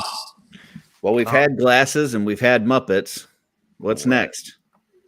Muppets glasses. I actually did not plan. I set the host order before I filled in the blanks, so that's just a happy coincidence there. Yeah, these things were fun. Once again, McDonald's glasses. They were promoting the movie, The Great Muppet Caper. Never seen. And it wasn't just these. Like there were other ones that they had. My grandma really loved getting these. Like, so it was one of these things where, my grandpa had passed a long time before I was even born, and I would go visit my grandma in the summers, and she would take me to McDonald's, and I'd get my Happy Meal, whatever, and then she would pick up one of these glasses, and she just loved collecting these things. I don't know that she had two glasses in her cabinet that were the same, or even a single glass that didn't have some sort of writing or picture on it. She just absolutely loved these things, and so this is one of those where I think, for me, like I didn't have a connection to the Muppets before that. And just seeing them on the glasses and stuff really got me tied into the Muppets. And then, that cartoon came out that we just talked about and stuff, and it just solidified it all. But I just think these were just a great promotional item that, a lot of people just like to collect. And if you go into a flea market now or a thrift store or something, you see these kind of things everywhere, not just for Muppets, but, for any of these kind of promotional glasses. And I just thought they were super cool. Yeah, these specific ones I'd never seen before you sent it to me, but yeah, definitely, you know, and that's why I took the Batman ones and let you have these, because like the glasses were a huge thing. They, as we've all shown, and you got it for only 49 cents. 49 cents to get an actual glass. Great artwork. Like you said, we had a bunch of these different. We didn't have these, but we had the Batman. We had someone that brought up the Flintstones. McDonald's did the Disney ones for a while there. Like these used to be the promotion for fast food restaurants. Is And get this your is fancy. this is 1981, 49 cents. So Now, see if we could have done 1981, maybe Great Muppet Caper would have been on there. Yeah. Yeah. I love all these glasses, from like these ones, the Star Wars ones, the little Garfield glass mug one. Like they were always so cool. And it was like, you know, as fun as the toys were, there was just something not classy about the glasses, but there's just something that was a little more like substantial than, you know, like a toy. Cause like you could have that, you know, out on the dinner table, you know, when you sit down with the family or something. It was I mean, functional as well. Drinking Kool-Aid is fun, but drinking Kool-Aid out of a Muppet glass is like way more fun, you know? Yes. And afterwards, you can talk like Kermit the Frog and tell everybody, Yeah.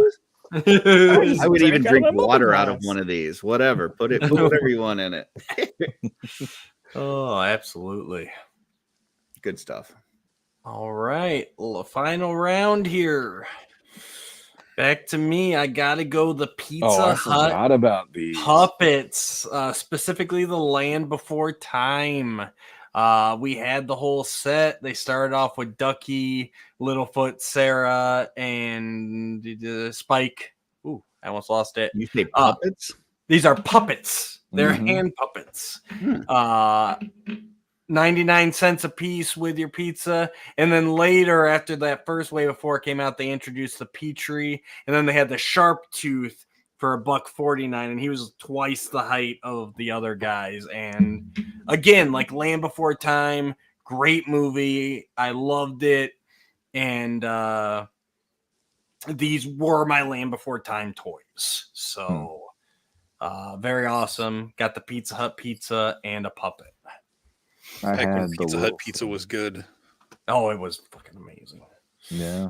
Oh, Yeah, Dusty, I'm jealous. Dusty said he has some of these still. These are ones that I've actually looked over the years and kind of want to get some of these back. So, like, was it a small puppet? Like they don't. No, it's a hand puppet. They will fit over your I hand. didn't know if it was like you know, where you put it on your finger or something. Like you can put your whole hand inside. You can put of it. your whole hand in That's your hand. So around. Yep. You got Child's hand. Yep.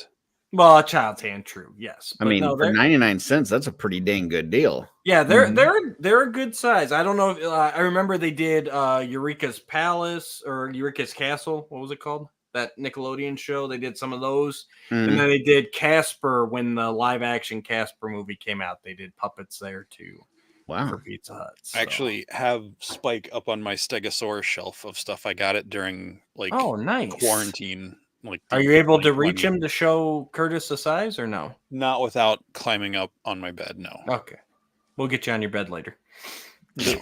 This actually reminded me, though. It's not on my list. It's not the number one, but another one for the chat out there. If you guys remember this, Pizza Hut did Back to the Future glasses when Back to the Future 2 came out.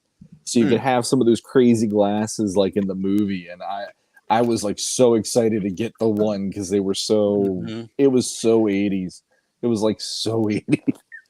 They were like the weird shape. Yeah. Like funky like pink sunglasses. And yellow and black and stuff like that. I had the pink and yellow one with the black lenses. Yep, I did too. Yeah. Hoverboard don't go across water unless you have power. Thank you, Jason Scott Lee. Good stuff. Oh, absolutely. All right. That's the douche number one. That's the douche number one. Jesse. So this is it's meant to be this book and the tape. I don't remember if the tape was it all from because it was all through Pizza Hut, right? Yes. I think so. My mind is fuzzy. There was I was such a dork for turtles, even into middle school, that like the first time I had like a girlfriend in 6th grade, we went to a skating party and asked her if she liked the Turtles, like talking about the album as if it was like real music. So that's why this is my number one, just because I listened to this tape so much. Pretty sure I don't think I've played air guitar more to anything than this stupid tape, and I loved it. It was so much fun. Yeah, I had a lot of fun with that tape in this book. Nice. Yeah, I think I still have the book somewhere. I mean, Jesse and I were right there at the same time, and this is one of those like, if it wasn't playing at his place, it was playing at my place, because I played it like my mom. It was a big deal. My mom got a new car and it had a tape deck in it because she had like a 1960s car up to that point. So like I would blast this, and my mom was like, kind of, like scooching down and just like, okay, my son's playing Turtles and I got to drive him somewhere or whatever. But it's like, yeah, to this day, you gotta fight to be free and all that. Oh God, you can count on us. As odd as it seems, I'm sure I have actually never heard nor seen the Coming Out of Their Shells tour. So I remember seeing the video at the store, and I was like, that looks weird. It was. I don't remember if I ever watched it, unless Sean had. I don't remember having the movie. I just had the cassette tape. Well, the movie was just the show, right? Like it was Right. just the songs and everything. So like, but yeah, I've never gone into this. So Well, one of our friends actually, our friend Andrew actually saw them in New York when they were on tour, and he told us the story. He goes, I was so excited to see it that I look around in here, and I'm the only person that's 12. Everybody in this place is between the ages of 5 and 10, and he's like, "Oh my God, what the hell?" Like that was his moment of, "Oh man, I'm in this, like I'm way more into this than other people my age." Or whatever. But yeah, it was weird, but some of those songs were catchy as hell at the same time. I remember seeing something about this. I didn't have any of this. I didn't have the cassette. I didn't have the VHS. I just vaguely remember something along the lines of this with the guitars and everything. So I was like trying to remind myself what this is when you pulled it up. So I muted my mic and I'm looking at it on YouTube, and it is the most cringy thing I've ever seen in my life. And they're sitting there going, "We're coming out of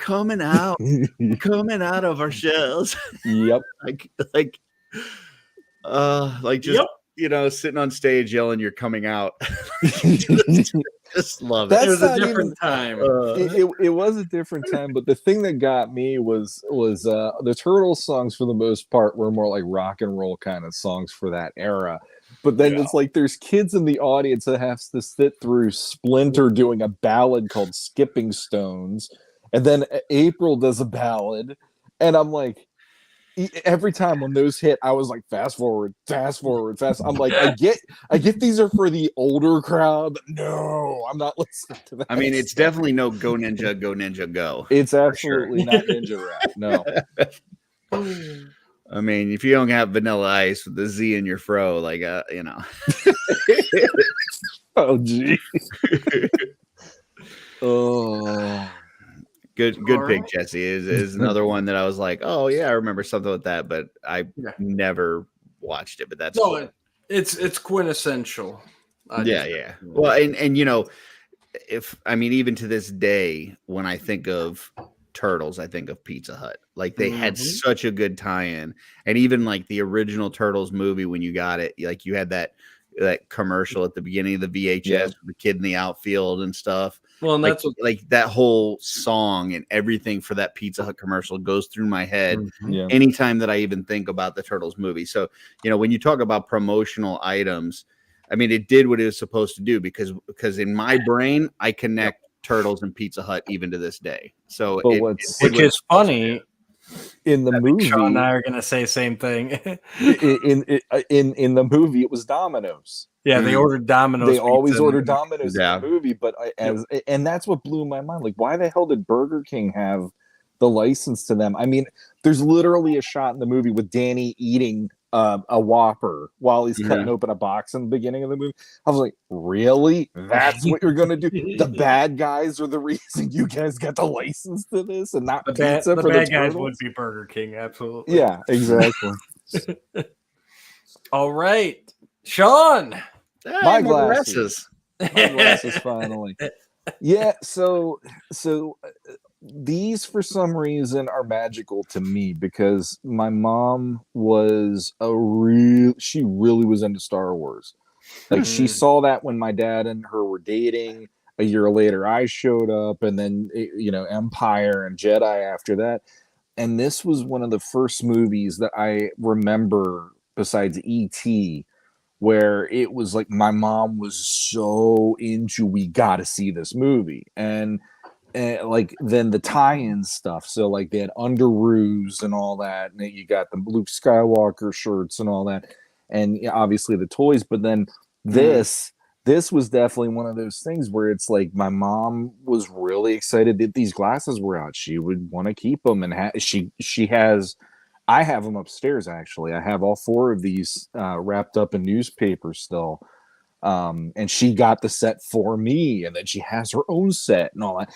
And it just, I to this day, I look at these and I can actually still taste a Burger King milkshake in my mouth when I look at these, because that was, it was either like part of a kid's meal or just in general. And I got a milkshake each time we did it. And yeah, to this day, it just the sensory memories kick in really hard when I look at these. So yeah, these are cool. Like I said before, like whenever I see a glass like this, I always think of my grandma because she loved collecting this stuff. And so yeah, I mean, definitely bringing back memories. I do think it's interesting. This guy on the far right looks like the Nazi guy from earlier in the theaters. Why you do this when Jesse's already not feeling well?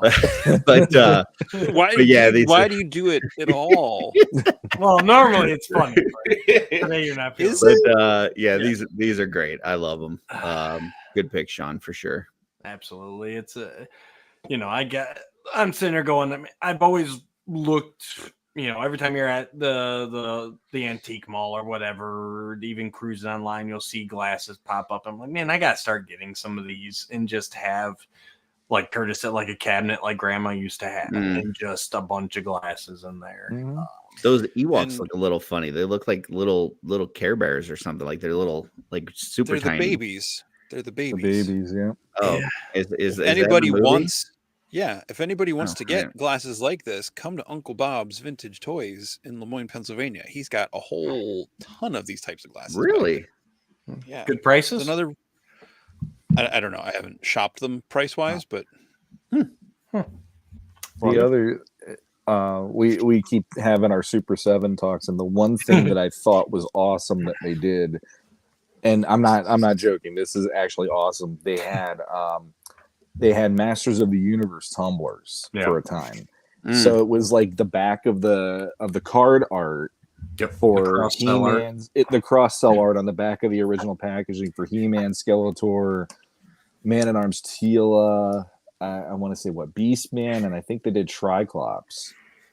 So yeah, like because of this, I started collecting the Super 7 ones too, because it was so cool just to go, there's a He-Man tumbler with that cross promotional image. I think they had some Silverhawk ones too for a bit. Yeah, they did. They did. You know what? The one thing, and I know this is off subject, but the one thing that Super 7 sold a while back that I missed out on that I really fucking regret is that the Castle Grayskull dungeon mat, the rug, the rug. Oh man, I should have got that thing. I was like, I can just get it later, but they sold out, and then like they never brought him back. And I'm like, that thing looks so freaking cool. Did either of you guys get that? Nope. No, it was one of those where I think it was a couple $100, and it just like I'm like, I can't. Especially at the time, I didn't have. I mean, most of my. I thought it was like 75, but maybe I'm wrong. I don't know. I thought it was. I just know I wanted one, and I missed out on it, and man, it's so cool. But kind of the same thing. Like I was actually thinking about that the other day because at the time when it was released, most of my collection was still sitting in totes in my basement because I know where to put it. So I'm like, well, what am I going to do with a rug?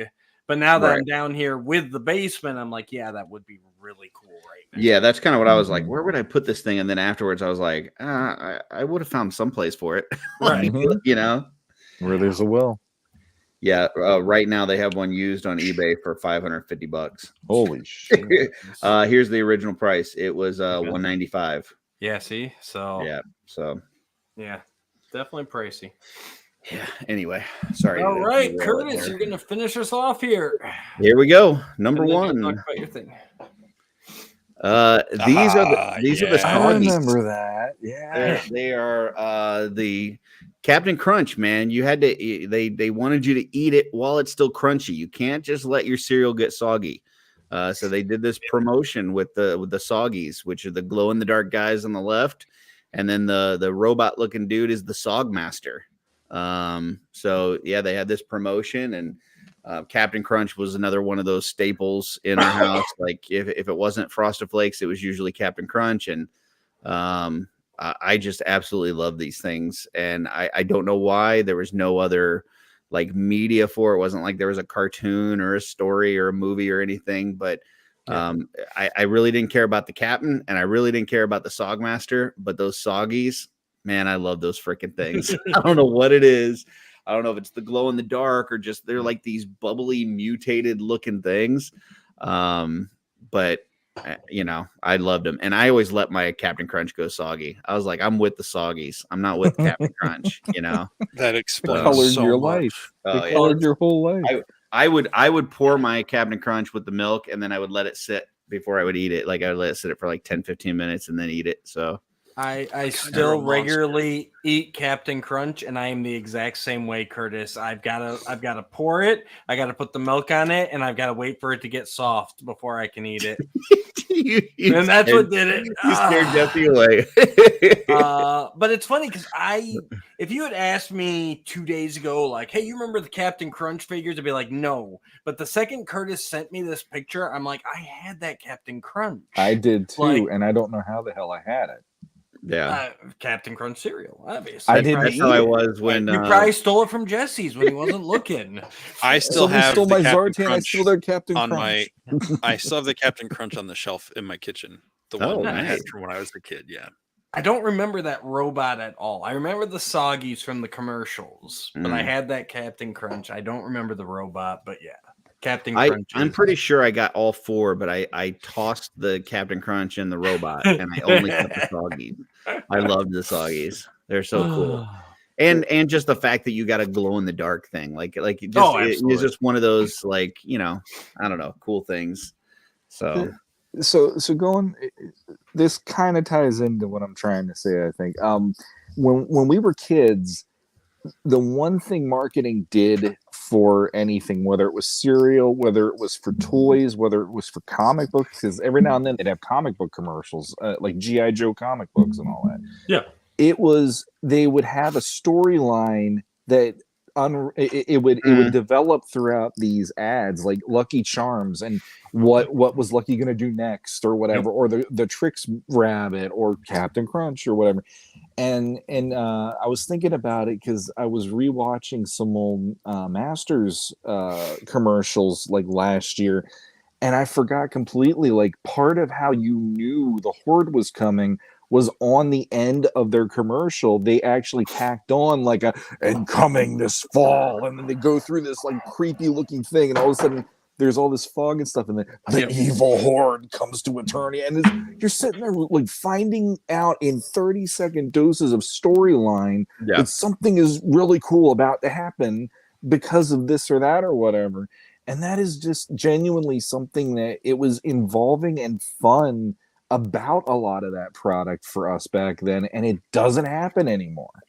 Yeah, I mean, you would see these commercials, like you would see this, and you know, I remember even watching the commercials like with my friends, and like my friend was he had to eat the Captain Crunch right out of the, like, you just go right for it, and I had to get it soggy. So like we were on different teams, like we're it's like it's and but you'd watch the commercial and like you'd take sides from the commercial. Like it wasn't just nowadays, I mean, we watch most things without even any commercials whatsoever. But even if it does commercial does come on, it's just like in the background, nobody's really paying attention to it.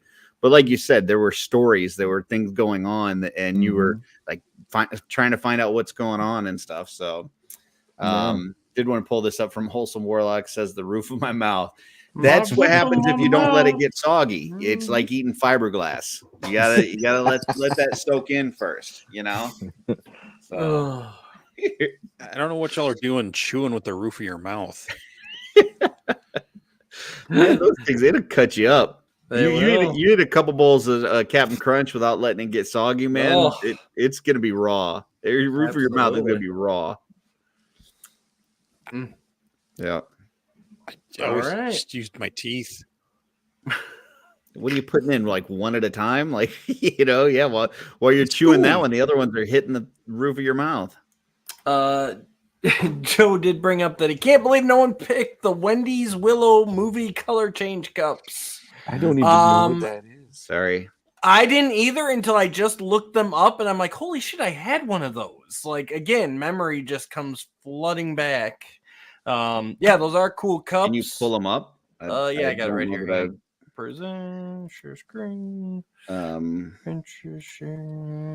was talking to Len earlier, and he said something about 11 of them. Old records that they would 45 records that came in cereal boxes. I don't remember those. You guys have like metal mouths or something. They just know how to chew up damn food. Yeah, I don't know that I remember those. They change colors. I don't remember these. Yeah, apparently, when you poured it in, I'm assuming if you can see the background, it looks like a little pinkish white. I'm betting that's what changed. Gotcha. And it's like one has Willow and I forget their names. I'm sorry, guys, but the evil sorceress there, and another one's got the skull guy facing off against Mad Mardigan. F. Morta, General Kale, Sorsha, Willow. Exactly. That's what I said. So Mardigan's still one of the coolest names ever. I love that name so much. And I'm not joking. That literally is one of my favorite names. It's also just an awesome character too. Yeah. The honorable mention that I was talking about earlier that I didn't know if anybody was going to pick, it was another cereal one, I believe is in Cocoa Krispies, was the Tailspin figures. Similar to them too. Yeah, the Darkwing Duck ones, but they had who's the little guy? Not Blue. The Cloud Kicker. Yeah, he had like a little thing that he was on, like a little I don't know what they call it. It was like I forget what they call it, but it was a sky surfboard. But a sky surfboard. Yeah. And man, I would just take that thing and just fly it all around the house and shit. And yeah, that thing was awesome. So and speaking of Tailspin, I remember they also had maybe it was Happy Meal toys where they were all in planes, and that was really cool too because they were had a little plane and Blue and everybody else. And yep. For my honorable mention, beyond a lot of what you guys threw out, I do want to throw out the Ninja Turtles cereal bowls that came on the cereal box. Yeah, where it actually was like the turtle like on their back. And somebody told me that too. Yeah. That's a bad. Those were badass. I need to get some of those too. Yeah, those. Oh, look at that. Sean's like, yeah. I mean, you've got the shitty Leonardo one. It's not the Raphael. I got the awesome Leonardo. But this is the one I had when I was a kid. Except mine, the back broke off. So this is one I got later on. I like the turtles back when they were all Raphael. Back in there, all right. God damn it. Do you remember Popoids? No. Yeah. From McDonald's. I love those things. I only had like one or two of them, so like I couldn't build a lot with them. It sounds familiar. They were like the bendy, like the bendy straws. That like compact and expand. And then they would have these there was like a white central piece, so you could put them into it and create things using those pieces. You could like create creatures and stuff. And they had like different shapes. There was like one that was like a ball, a square, a disc. Those would be an honorable mention. I will say one other honorable mention was the Captain Crunch Island coloring map. Matt just did a double take hearing that one. I saw the look. It on the back of the box they had like the Crunch Island like printed out on a map, but I don't know if it was a mail away or if it was in the box, but you could get like a color your own one. And I always had such lofty goals of like doing it really nice with these like felt tip markers, and I would get like 3 or 4 sections in and I would ruin it and I would get so disappointed. Nice. All right. What a great time for promotional Absolutely. items. All right. Best promotional items done. Done. It's Spaceballs the Flamethrower, number 1. Offworld the Flamethrower. All right. Have you ever? Have you ever? Jesse, this one was yours. So it was a dramedy movie that came out like 2013, 14. Is that a real term or did you just make that up? It's been used before. I didn't. Yeah, make it's it a up. real term. I don't know if it's a real thing, but That was 2014, so 10 years ago. And it's Jason Bateman, Tina Fey, Adam stop you Driver. for just a quick second? Sure, why not? I was looking up the Popoids, right? Because you were talking about it, and an ad came up for Entertainment Earth, right? And Okay. it's the Zartan that Sean was showing Yeah, earlier. because your phone's always listening to you. Yeah. Yeah. Fucking bastards. Damn it. Okay, That's why go I ahead. had Super 7 ads in my feed for weeks after we had that episode. I've never even seen that exclusive before in my life. It's the first time I even knew that they made a color changing one. He mentions it, and then boom, there it is. Okay, go ahead. Sorry, Jesse. Movie Yes. starring a bunch of people. Absolutely. This is where I leave you. I saw it, and I remember going to the theater to see it and really, really liking it. So I was excited when the DVD came out or the Blu-ray, and I got it. And it's not in like my top. You know, make fun of me all you want, Curtis. I have a weird list, but like it doesn't make my top list. But this would be like in my list of movies that's like above just movies on the shelf. Like it's in a special section of top movies with Galaxy Quest. I don't know. Never mind. Go ahead. So it's just I'm not saying I'm comparing the two as relatable or on the same level as far as like individually, but they are on the same section of the shelf together with a handful of other movies. So I've actually got to change my answer on this. I have seen this movie before. So don't remember when, but once it started, I'm like, I've seen this scene before with him walking in on his wife and everything. And at first I thought it was just because, I mean, you'll see like Facebook reels and stuff where it's just like random ass scenes. But then as it kept going on, I'm like, nope, I've definitely seen this. And yeah, actually, it's a really good movie. It deals the sibling relationships between the main characters like just feels so real. It's really well done. And I thoroughly enjoyed revisiting it. But yeah, I definitely have seen it before. But yeah, stellar cast and their relationships. That's what makes the movie for me, is that they're all so believable as siblings, I guess I didn't set up. So it's like a family drama comedy about these siblings that come because their father has passed away. So they have to all come back together to their childhood home. And so it's kind of that going home type of vibe. So, and they're all dysfunctional adults to some level or another. And there's actually like 3 or 4 movies that fit this formula of like families coming together over the death of a loved one. And this is the second one that Jesse has done. What was the first here? one? Elizabethtown. Oh yeah. And this is light years better than Elizabethtown. So. Oh, I agree. Yeah. I just found it humor. I'm like, Jesse's just doing the same movie to us over and over again. I got at least 2 more for you. Because you didn't watch Elizabethtown, and so he had to give us the same movie a second time. I started it. Yeah. It was It's your not fault, dude. finishable. If That's you would right, I watched forgot. Elizabethtown, we wouldn't have had to watch this one. I forgot completely that dude didn't watch Elizabeth. I've got I 2 more didn't for you finish guys, it. so buckle up. All right, I'm gonna go grab a drink. Sean, or Curtis, take it away. Go ahead, Sean.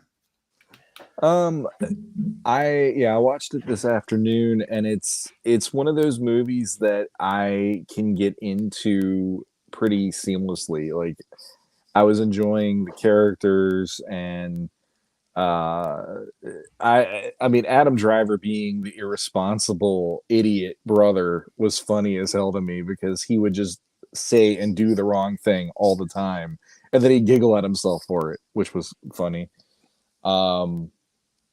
And let's see what else. Oh, and so Catherine Hahn's in it, and I fully admit that I have a crush on her. And her character in this movie, when she does the Jason Bateman, made me so freaking jealous of Jason Bateman. It made me want to jump through the TV and go, "No, I'll do it if he doesn't want to." So, 100%.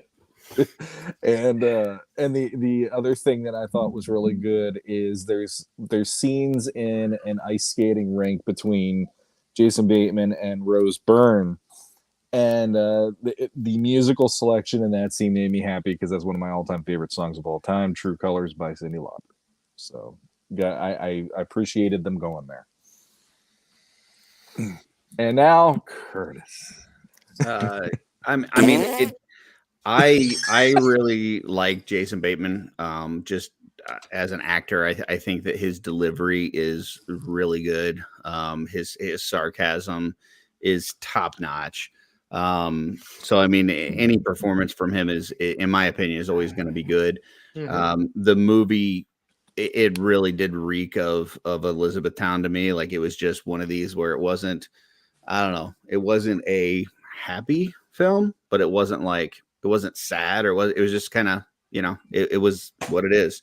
Yeah, it's one of those, you go, your dad dies, you go back home, you fall in love with some girl that, whatever, and your old relationship doesn't work anymore. And it's just, like I said, it was like the same movie. The performances were pretty good. It just felt like watching Elizabethtown again, though, without the cool band scene with the place with the sprinklers and stuff. So There were sprinklers in it, though. yeah, At the synagogue. Mhm. Yeah, that's true. That scene, that was pretty. I mean, like I said, the performances were good. The Bateman was hilarious, and we're not hilarious, but he just that wit that he's got. Yeah. And yeah, I mean, it wasn't one that I watched and I was like, oh man, why did Jesse make me watch this fucking thing? But it wouldn't. I don't see anything in it that would make me go, hey, I want to watch that again. Or Not even Catherine Hahn? no, I'm good. But thanks. Interesting. But it was a decent watch with my wife, kind of hang out, popcorn flick. Cool. And the hardest part for me was taking I can't remember his real name, but he played the rabbi Boner. Yeah. Ben Schwartz. Yeah, he usually plays like the John Ralphio character from Parks and Rec, and like he's usually that crazy guy. So like seeing him in a more serious role, I'm like, this guy's actually got some freaking acting chops. Like, I did think it was funny they kept calling him Boner though, and he kept getting fucking mad. And then the one time one guy said it, and it was the guy that has got the problems or whatever, and he's like, "Oh, okay," like that it's okay, Well, I love that. As horrible as it is, Adam Driver trying to grab him in the crotch constantly. Yeah, he's like, "Stop trying to touch my junk," and all. Yeah. Can you believe Boner's a man of God now? Yeah, exactly. Did they go into that story of what the deal was? I mean, probably he had a boner in public or something along those lines. But I forget. Did they actually go into that story enough? Because I just remember them calling him Boner, and I don't. I think that's all you need. You don't need to over explain it. Just right there, just the fact that they call him Boner, and they're like they grew up with him, yeah, and like it's just that whole thing of like, this is probably the first time seeing him, you know, and they say that was an interesting angle on this too. Like, they're like, we're not religious. Dad was an atheist. They're like, well, apparently he was a Jewish atheist He was because a he wants Jewish them atheist. to But he sit didn't the really. Shiva. Yeah. So And then it turns out that was bullshit. right, Yeah. exactly. So Yeah. it just I enjoyed it. I finished it, so that says something. The other thing I messaged the guys earlier when I was watching it. And I go, this movie's made me look at Jane Fonda in a whole new way, and I really like it because there's this scene with Jason Bateman's trying to like get his bed made. He has to sleep in the basement and all this stuff because Robe. all of the family. She wants all the family under one roof, so he's got to sacrifice sleeping in the basement. And Jane Fonda, as the mom, has a robe on, and the robe just keeps opening, and he's like, "Oh dear God, put those away!" And she's like, "They're the same ones you suckled." And he's like, "No, they're not. No, they're not." Yeah. Just no, that they're whole not. scene, and I'm like, just wow, that was something. But yeah, but I'm trying to think. We've lost Sean now. He's thinking about Jane Fonda's chest. That's what screwed me up. I'm thinking of that, and I can't think of the other thing that I wanted to bring up. And this will be good for all of us here. So, can we finally admit that if there was ever a movie made of the "My Wife Is Going to Kill Me" guys, Corey Stoll has to play Rodriguez?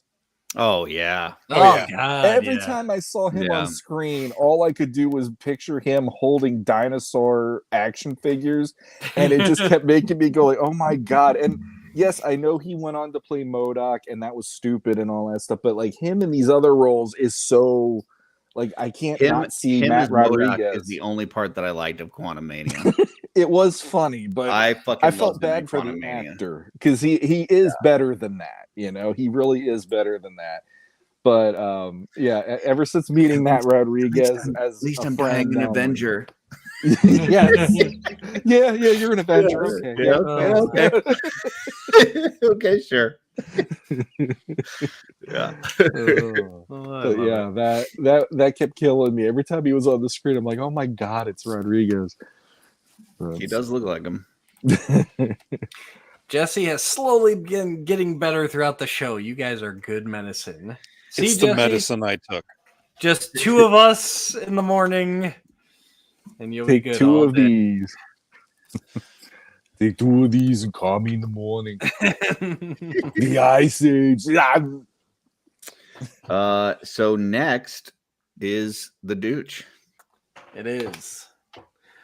This one's actually pretty easy, based off a discussion we had a few episodes ago.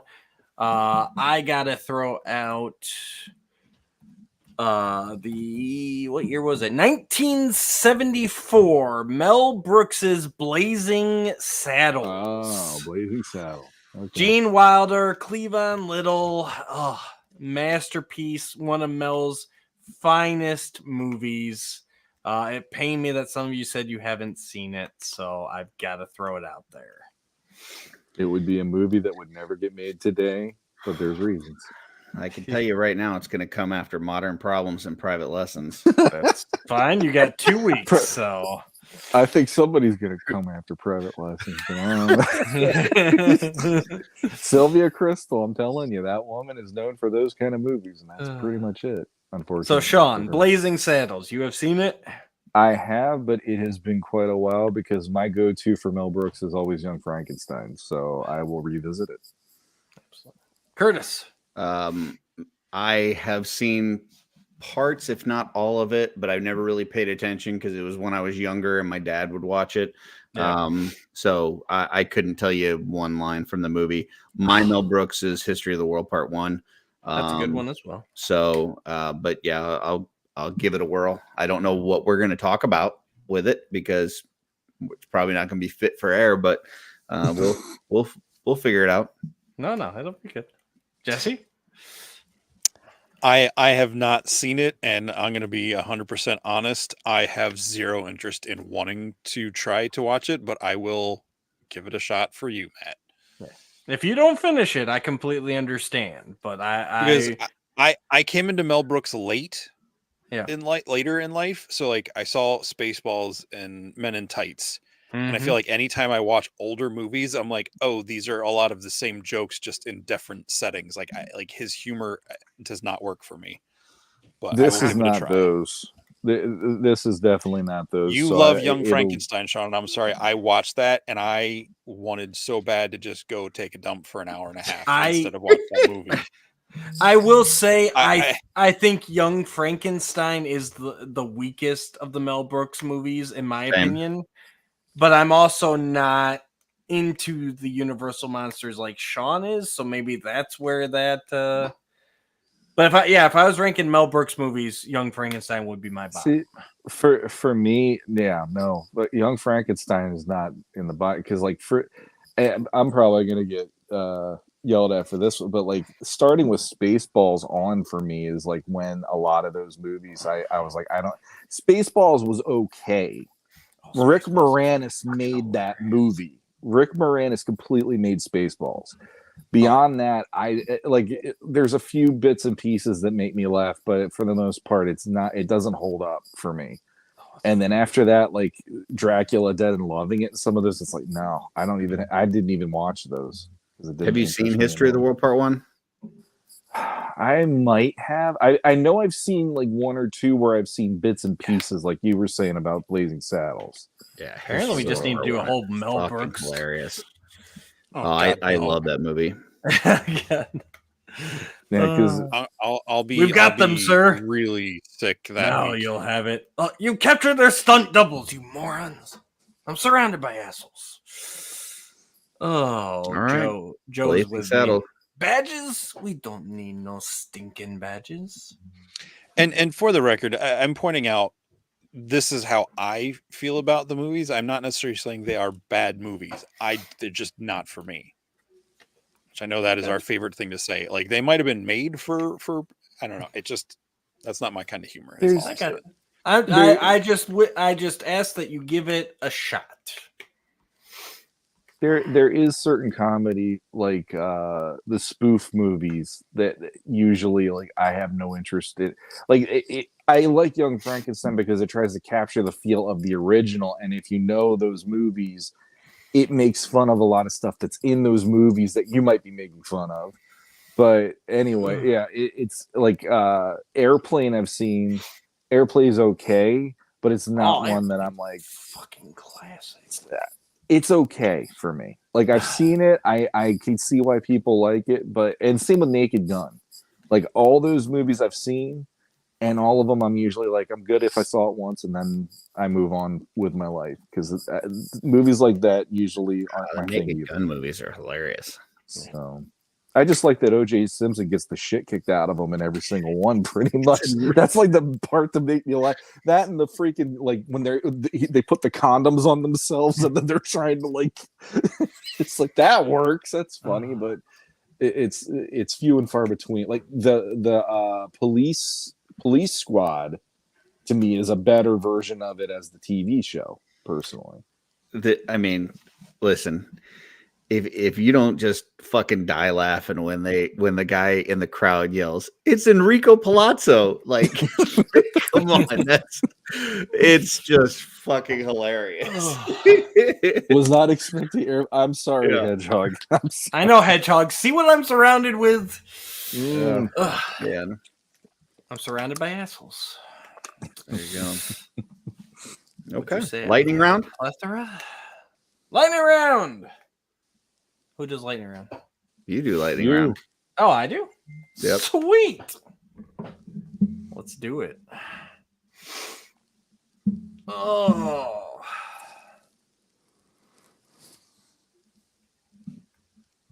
Nope, that's not it. You'd really think I'd be prepared. That's all right. While you're doing that, anybody pulling the trigger on Orko or have any interest in the Mondo Orko? I am so good with not having that. It's not funny. Like that, I expressed that in the Mondo group. I was like, finally a figure where I'm not going to be kicking myself at all. This is great. I want to get the little Filmation one, but I think that a lot of I don't know that a lot of people are going to have two Orcos on their Mondo shelf. Like it's already a 12-inch line. Like these things take up a lot of room. I don't know too many people that are going to have 2 Orcos. So I think people are going to be parting those out since you've got the one, full-sized one, and then you got the Filmation-y one. So I'm just going to, wait and try to score one of those because I don't need that 2000X look. I think it looks a little bit too big anyway. I've seen some pictures of like the little Filmation-y one next to the Prince Adam, and I think it looks like a really good size. So I'm going to just try to get that. The one thing that surprised me real quick about the actual figure of Orko in that, somebody had the soft goods removed, and he's got legs. Yep. So it's not like he's just a stump legs. or something. He's got legs, and they're like curled up in there. So I was like, that's kind of fun that they went to that extent with it. But Orko's not a character. And we finally got a figure with his face too, which I don't know that anybody was actually asking for that, but nope. But you got it. You got it now. At least it's out there. So but that's the thing with Mondo. It's like, and I think this was the perfect opportunity to scale back and offer him at a lower price instead of adding all these extras to get him up there. I'm the opposite of you, Curtis. I actually want the Mondo Orko, and I'm like, I don't need Orko and Driel, the Filmation ones. And like, I'm just like, I wish they had just left those. And just like I said, if he was that's like, what I'm saying, I think there's going to be people that are like you, that are like, hey, I just want the main one. I'm going to part with the other ones. And I think there's going to be some people the other way that just want the Driel and the little Orko, and they sell the big one. Well, it sounds like you two just met each other, so why don't you just go and split it? Well, I'm just gonna. Well, I have no money either way. We're gonna be unloading this, So, but it is blowing my mind that Dooch is going the Mondo way and Curtis is going the Filmation way. Well, because I've got Classics Orko. Like I've got my Filmation-esque Orko. For my Mondo, I say go with that. But I would have rather they just did the Orko and had him like 150. And like that. I think that for me, Orko is like a little character that I don't want taking up a bunch of room in my collection. Like he should be there, he should be noticeable, but I just feel like the main one is just too big. Like it takes up too much floor space in the Mondo display. So, but I do agree that the bigger one looks better. I just think it's too tall, too long. So, but I know we're going to have a whole separate thing on Revolution, but I really like the white outfit Orko in there. I think that's cool looking. It's growing on me. Yeah. So, all right. Lightning round. This one is a little bit of a curiosity for me because it's kind of like the sitting and standing. Didn't know it existed for some people until recently. Oh God! Do you guys ever brush your teeth in the shower? Oh no, that's a no for me. I don't know who we're starting with, but when it looks like we're starting with Curtis. Yeah, that's a no. Sean. Nope. Jesse. No. He seemed unsure, but excellent. Yeah, me neither. I heard some people talking about that recently, and I'm like, what is wrong with you? Like, what do you no. That to me sounds like the Seinfeld episode where Kramer's like making a salad in the shower. Like there's just certain things you don't do in the shower. So I would probably make a salad before I brush my teeth. Oddly enough. Like that's that's just no. All right, second question. Would you rather be deaf or blind? Same order. I'm going to have to go deaf because I think I'd rather still be able to see everything, toys and everything like that. And there's like a whole cool culture type thing with the deaf community that's out there. So, yeah, I'm going to go deaf. Sean? I'd have to go deaf for the fact that my livelihood depends on me being able to see. So There's no way around that. Plus, like Curtis said, action figures. I would not want to not be able to see my action figures and see my kids' faces and all that. I like how action figures was first, and then I like kids or something. Yeah. Literally, it's right here. I can turn subtitles on. Turn subtitles on, exactly. I usually watch with subtitles anyways because I'm old. Jesse? I'm gonna have to go with blind. I don't think I could exist without music. Okay. Wow. I mean, if it's between toys and music, toys is definitely winning out for me. But there's no wrong answer in lightning. No, there's no wrong answer. I'm surprised. Like that. I mean, like I would miss. I mean, my entire life would have to change, but you know, I would probably be spending a lot less money on stuff. Fucking Chris. Oh my god! Wow. Glass half full, I guess. Exactly. And my imagination's pretty active, so my inner vision would be enough to keep me entertained. So, yeah, but just imagine like some new awesome rogue statue comes out, and Sean's got to try to describe it to you because you have no idea what it looks like. Like, come on. It looks like Rogue in the same outfit, awesome. Except her jacket's a darker gray now. Yeah, it's in the outfit that doesn't have the jacket. It's the one that he really likes. So. The other one, you know, the other thing. Yeah, that. I mean, one, if I already know what it looks like and I've gone blind now, I mean, I don't. Yeah, plus, you like movies, like you wouldn't be able to like enjoy the movies and stuff. Why are you trying to convince Jesse? It's his. I'm not. I'm just very shocked. I think I'll be honest with you, Dooch. I think that he went blind just because me and Sean went deaf. I think he's like, I gotta go against these guys. I didn't even listen to the answers you guys were giving because I was trying to think about what I would do for one. And you guys don't know this because whenever we're like, if I'm not in here on a show or like, you know, doing stuff where I have to be conversing with other people, I have music going. Like it's like a perpetual thing. And what does Jesse's playlist sound like? You don't want to dig into that right now. Okay. All right. We'll have to at some point, though. Yeah.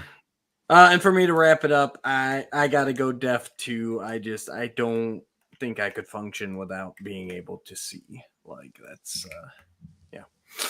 I do like that whole deaf culture thing too. Like they've got like this whole community and like there's, yeah, it's like a whole thing. The blind people definitely don't have a community. No, it's not the same. It's like they can't even see each other. Like, yeah, exactly. Are you there? Like deaf people have this thing, Marco, like where if like where somebody could have like a surgery or a device or something to let them hear, and people are and like the other people in the community are like, no, you shouldn't do that. Like that's not like then you're not part of our community. Like I don't know. It just seems like I don't know. It's like the cabal. It's like a little group, a little deaf group. So Jesse needs the cure tonight. I think that Jesse listens to a bunch of soundtracks is my guess. And specifically I think Lord soundtracks that are all musical that don't have lyrics. Yeah, Lord of the Rings, some Star Wars, that's the instrumentals. One of my playlists. Yeah, absolutely it is. All right, last up. You could pick one TV dad to be your father. Who would it be? Boy. One TV dad. Who is your television father of choice? I mean, it's lightning round, so I'm just going to have to go with the first one off the top of my head, which is Ward Cleaver. Wow. That's the first one that pops in there. Like, I know he's not the most fun and exciting and all this and that, but he you know, he's a good dad that takes care of them, that cares for them. And yeah, so that's the one I'm going to go with off the top of my head. Absolutely. Solid choice. Sean? First one that popped in my head was Jason Seaver, Growing Pains. Alan Thicke. Okay. and I always liked him. He always seemed to be a fairly rational father, considering, and he seems like somebody that you could come to him and discuss things without him telling you you're grounded right off the bat or whatever, you know. Mm-hmm. So. Absolutely. Jesse. Ted Lasso. Okay. So basically, Jesse's saying that he would want a dad that's halfway across the world. He doesn't want to see him. I want him as far away from me as I can. I like how his eyes went right to you while you're saying that. He's just staring at you. And when he dies, I'm going to go back to the place that I grew up, and I'm going to find a girl that I talked to back then, and I'm going to reenact Elizabethtown or This Is Where I Leave You or any of these other movies. He says he's got 2 more in the bank, ready to go for us about going home. So we'll see. We'll see in a few weeks here where whose death we're attending next. Yeah. And for me, I got to echo the chat here. Carl Winslow, Family Matters, just a fun dad, great guy, cared about his family, and would do anything for them. And I see Chris Kelly said Bob Saget, and I'm guessing he's talking about Full House. Do you get all 3 of the guys if you Danny do that? Tanner. Well, only one of them was a dad. Right. And only one of them was Bob Saget. So, right.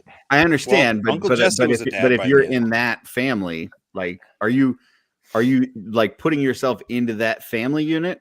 No, you took the dad. You took the dad to your life. To your life. Okay, gotcha. Yep. I wouldn't have minded him, but then the cleaning would have driven me crazy. That's what turned. Actually, he was in the running for me, but yeah, the clean freak part is like, like I gotta be able to veg once in a while. Yeah. You know who would be a fun one is Phil Dunphy from True. Modern Family. Like he's just so goofy and silly and but he's a good dad too, and that would be a fun one. Yeah. Or even you go Jay, Ed O'Neill in that show with him and Manny, kind of in the second time around thing. Like that's a lot of fun too. Yeah. He'd give you shit, but he could take it too. Yeah. But Phil would try to be your buddy. He would invest in whatever you're invested in. I would imagine Phil Dunphy would be the most fun dad to have in the fucking world. Like you decide you want to do something stupid, like he's in. He's in. Let's do it. Like And I love the episode. I want to go base jumping this weekend. Let's do it. I forget the actor off the top of my head, but who played Phil's dad on the show. Oh, Fred Ward. Yeah. Word. Thank you. He is like the same way, and like I love those episodes where they get together and do crazy shit.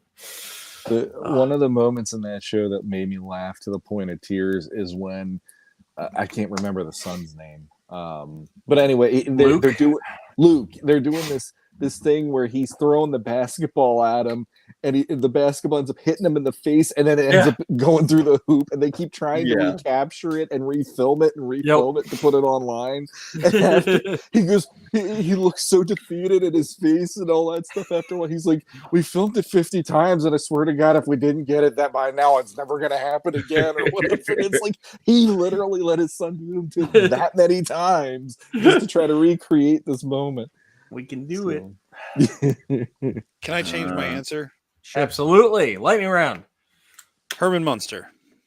Okay. Oh, that's a good one. That's a good one. That is a great one. Absolutely. I love the Munsters. Munsters. That's a good one. Jordan says Jerry from Rick and Morty. I don't know Jerry. I know of it. I've never really watched the show. Just random clips here and there. Dusty says the dad from Silver Spoons because he's rich. That's true. Joe said no one picked Bill Cosby. I liked that dad in that show, but knowing what we know now, probably not a. Well, but that's the thing, though. We picked the dad, so we picked the character. Yeah. So Cliff Huxtable is fine. He's never done anything bad that we know of. Ralph Malph's dad. Did Ralph even have a dad on Happy Days? Like I don't remember. I didn't think they ever went into the side characters' home lives. Mr. Cunningham was pretty great, though. Yeah, he was. Yeah. Yeah, I think I'm gonna have to stay with Dumpy. I was initially thinking Ward Cleaver, but I think Phil Dumpy would be the one. That would be fun. Yeah.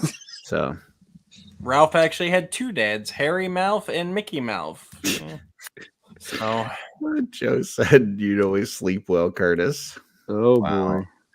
And there you go. All We right, didn't even do it. Thank you, Joe. It was not us. Those fucking 2.0s. Yeah. All right, guys. I think that's a show. I guess so. That's the show. Before we go, stuff for this week. I know. First of all, new thing on Just Shelve It channel. We do have this one shot Wednesday, Wednesday one shot something on Wednesday. Thing that Jesse and I put out there. Check it out. We've got the first one is on Blue Eye Samurai. Got another one coming out this Wednesday. They're real short, probably be about 15 minutes. We try to avoid spoilers. And it's only going to be stuff that we recommend. So sometimes it'll be me and Jesse. Sometimes it'll be just me. Sometimes it'll be just Jesse. Maybe we'll even have Sean or Dooch on or some other guests or whatever. But, really just stuff that we're recommending to folks. So check that out. This Sunday, we've actually got Stephen Bisciotti and Len LaGuardia on. We're going to do a special on posing action figures. For those that don't know, Stephen is a excellent poser. So he's got some pictures he sent. I'm going to put into a slideshow we're going to go over. We also have a Instagram from a gentleman, Toysology, who is going to be on with us, but unfortunately can't make it. We'll go through some of those as well. So it's Sunday. It'll be about posing action figures. And then from the Legends of Grayskull guys, is there anything new going on in the Masters world that you guys have a couple things about? here and there. Okay. We'll probably drop like 5 to 6 episodes real quick here, detailing each episode of Masters of the Universe Revolution, streaming now on Netflix.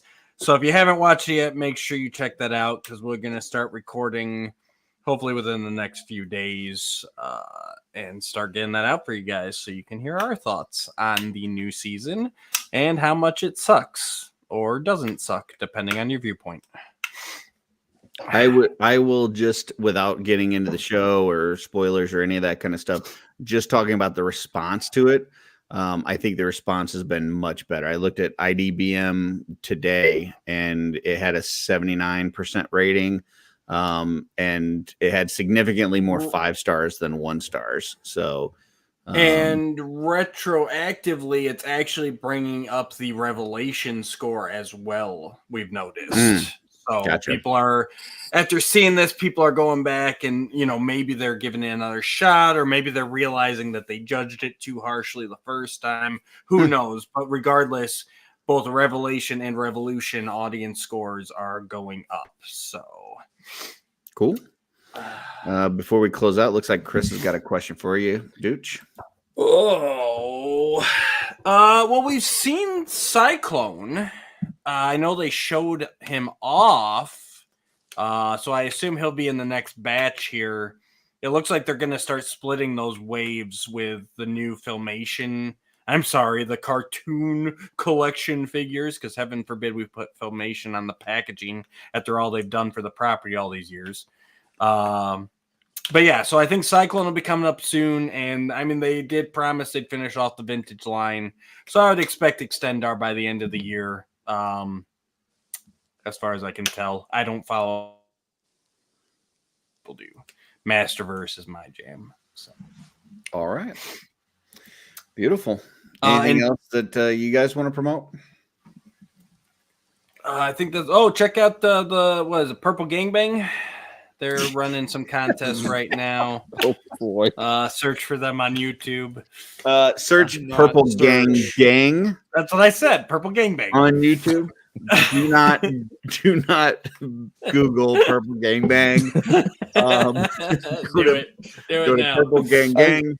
On YouTube, they are trying to get to 250 subscribers. Last I saw, they were like 170 something, so they're getting higher. because they were only 90 something this past weekend. And if they get to 250 by tomorrow night when they do their show, they do have some giveaways if they get to the 250. So yeah, go check that out if you haven't.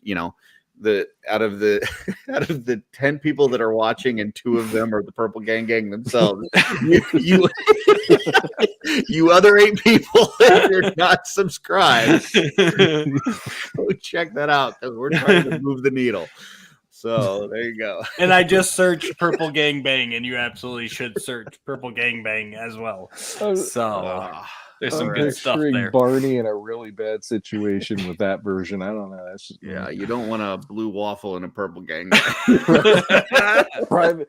That's the version of Private Lessons even I won't watch. 2 purples, 1 Great Muppet Caper Cup. For 49 cents? Oh my god. Show has gone off the rails. With any value. Off-world, off rails. Oh yeah. Off rockers. Jesse is so sick of our shit right now. Well, on behalf of the Off-World, I am the Sogmaster. Good night. We'll see you guys next time on the Off-World.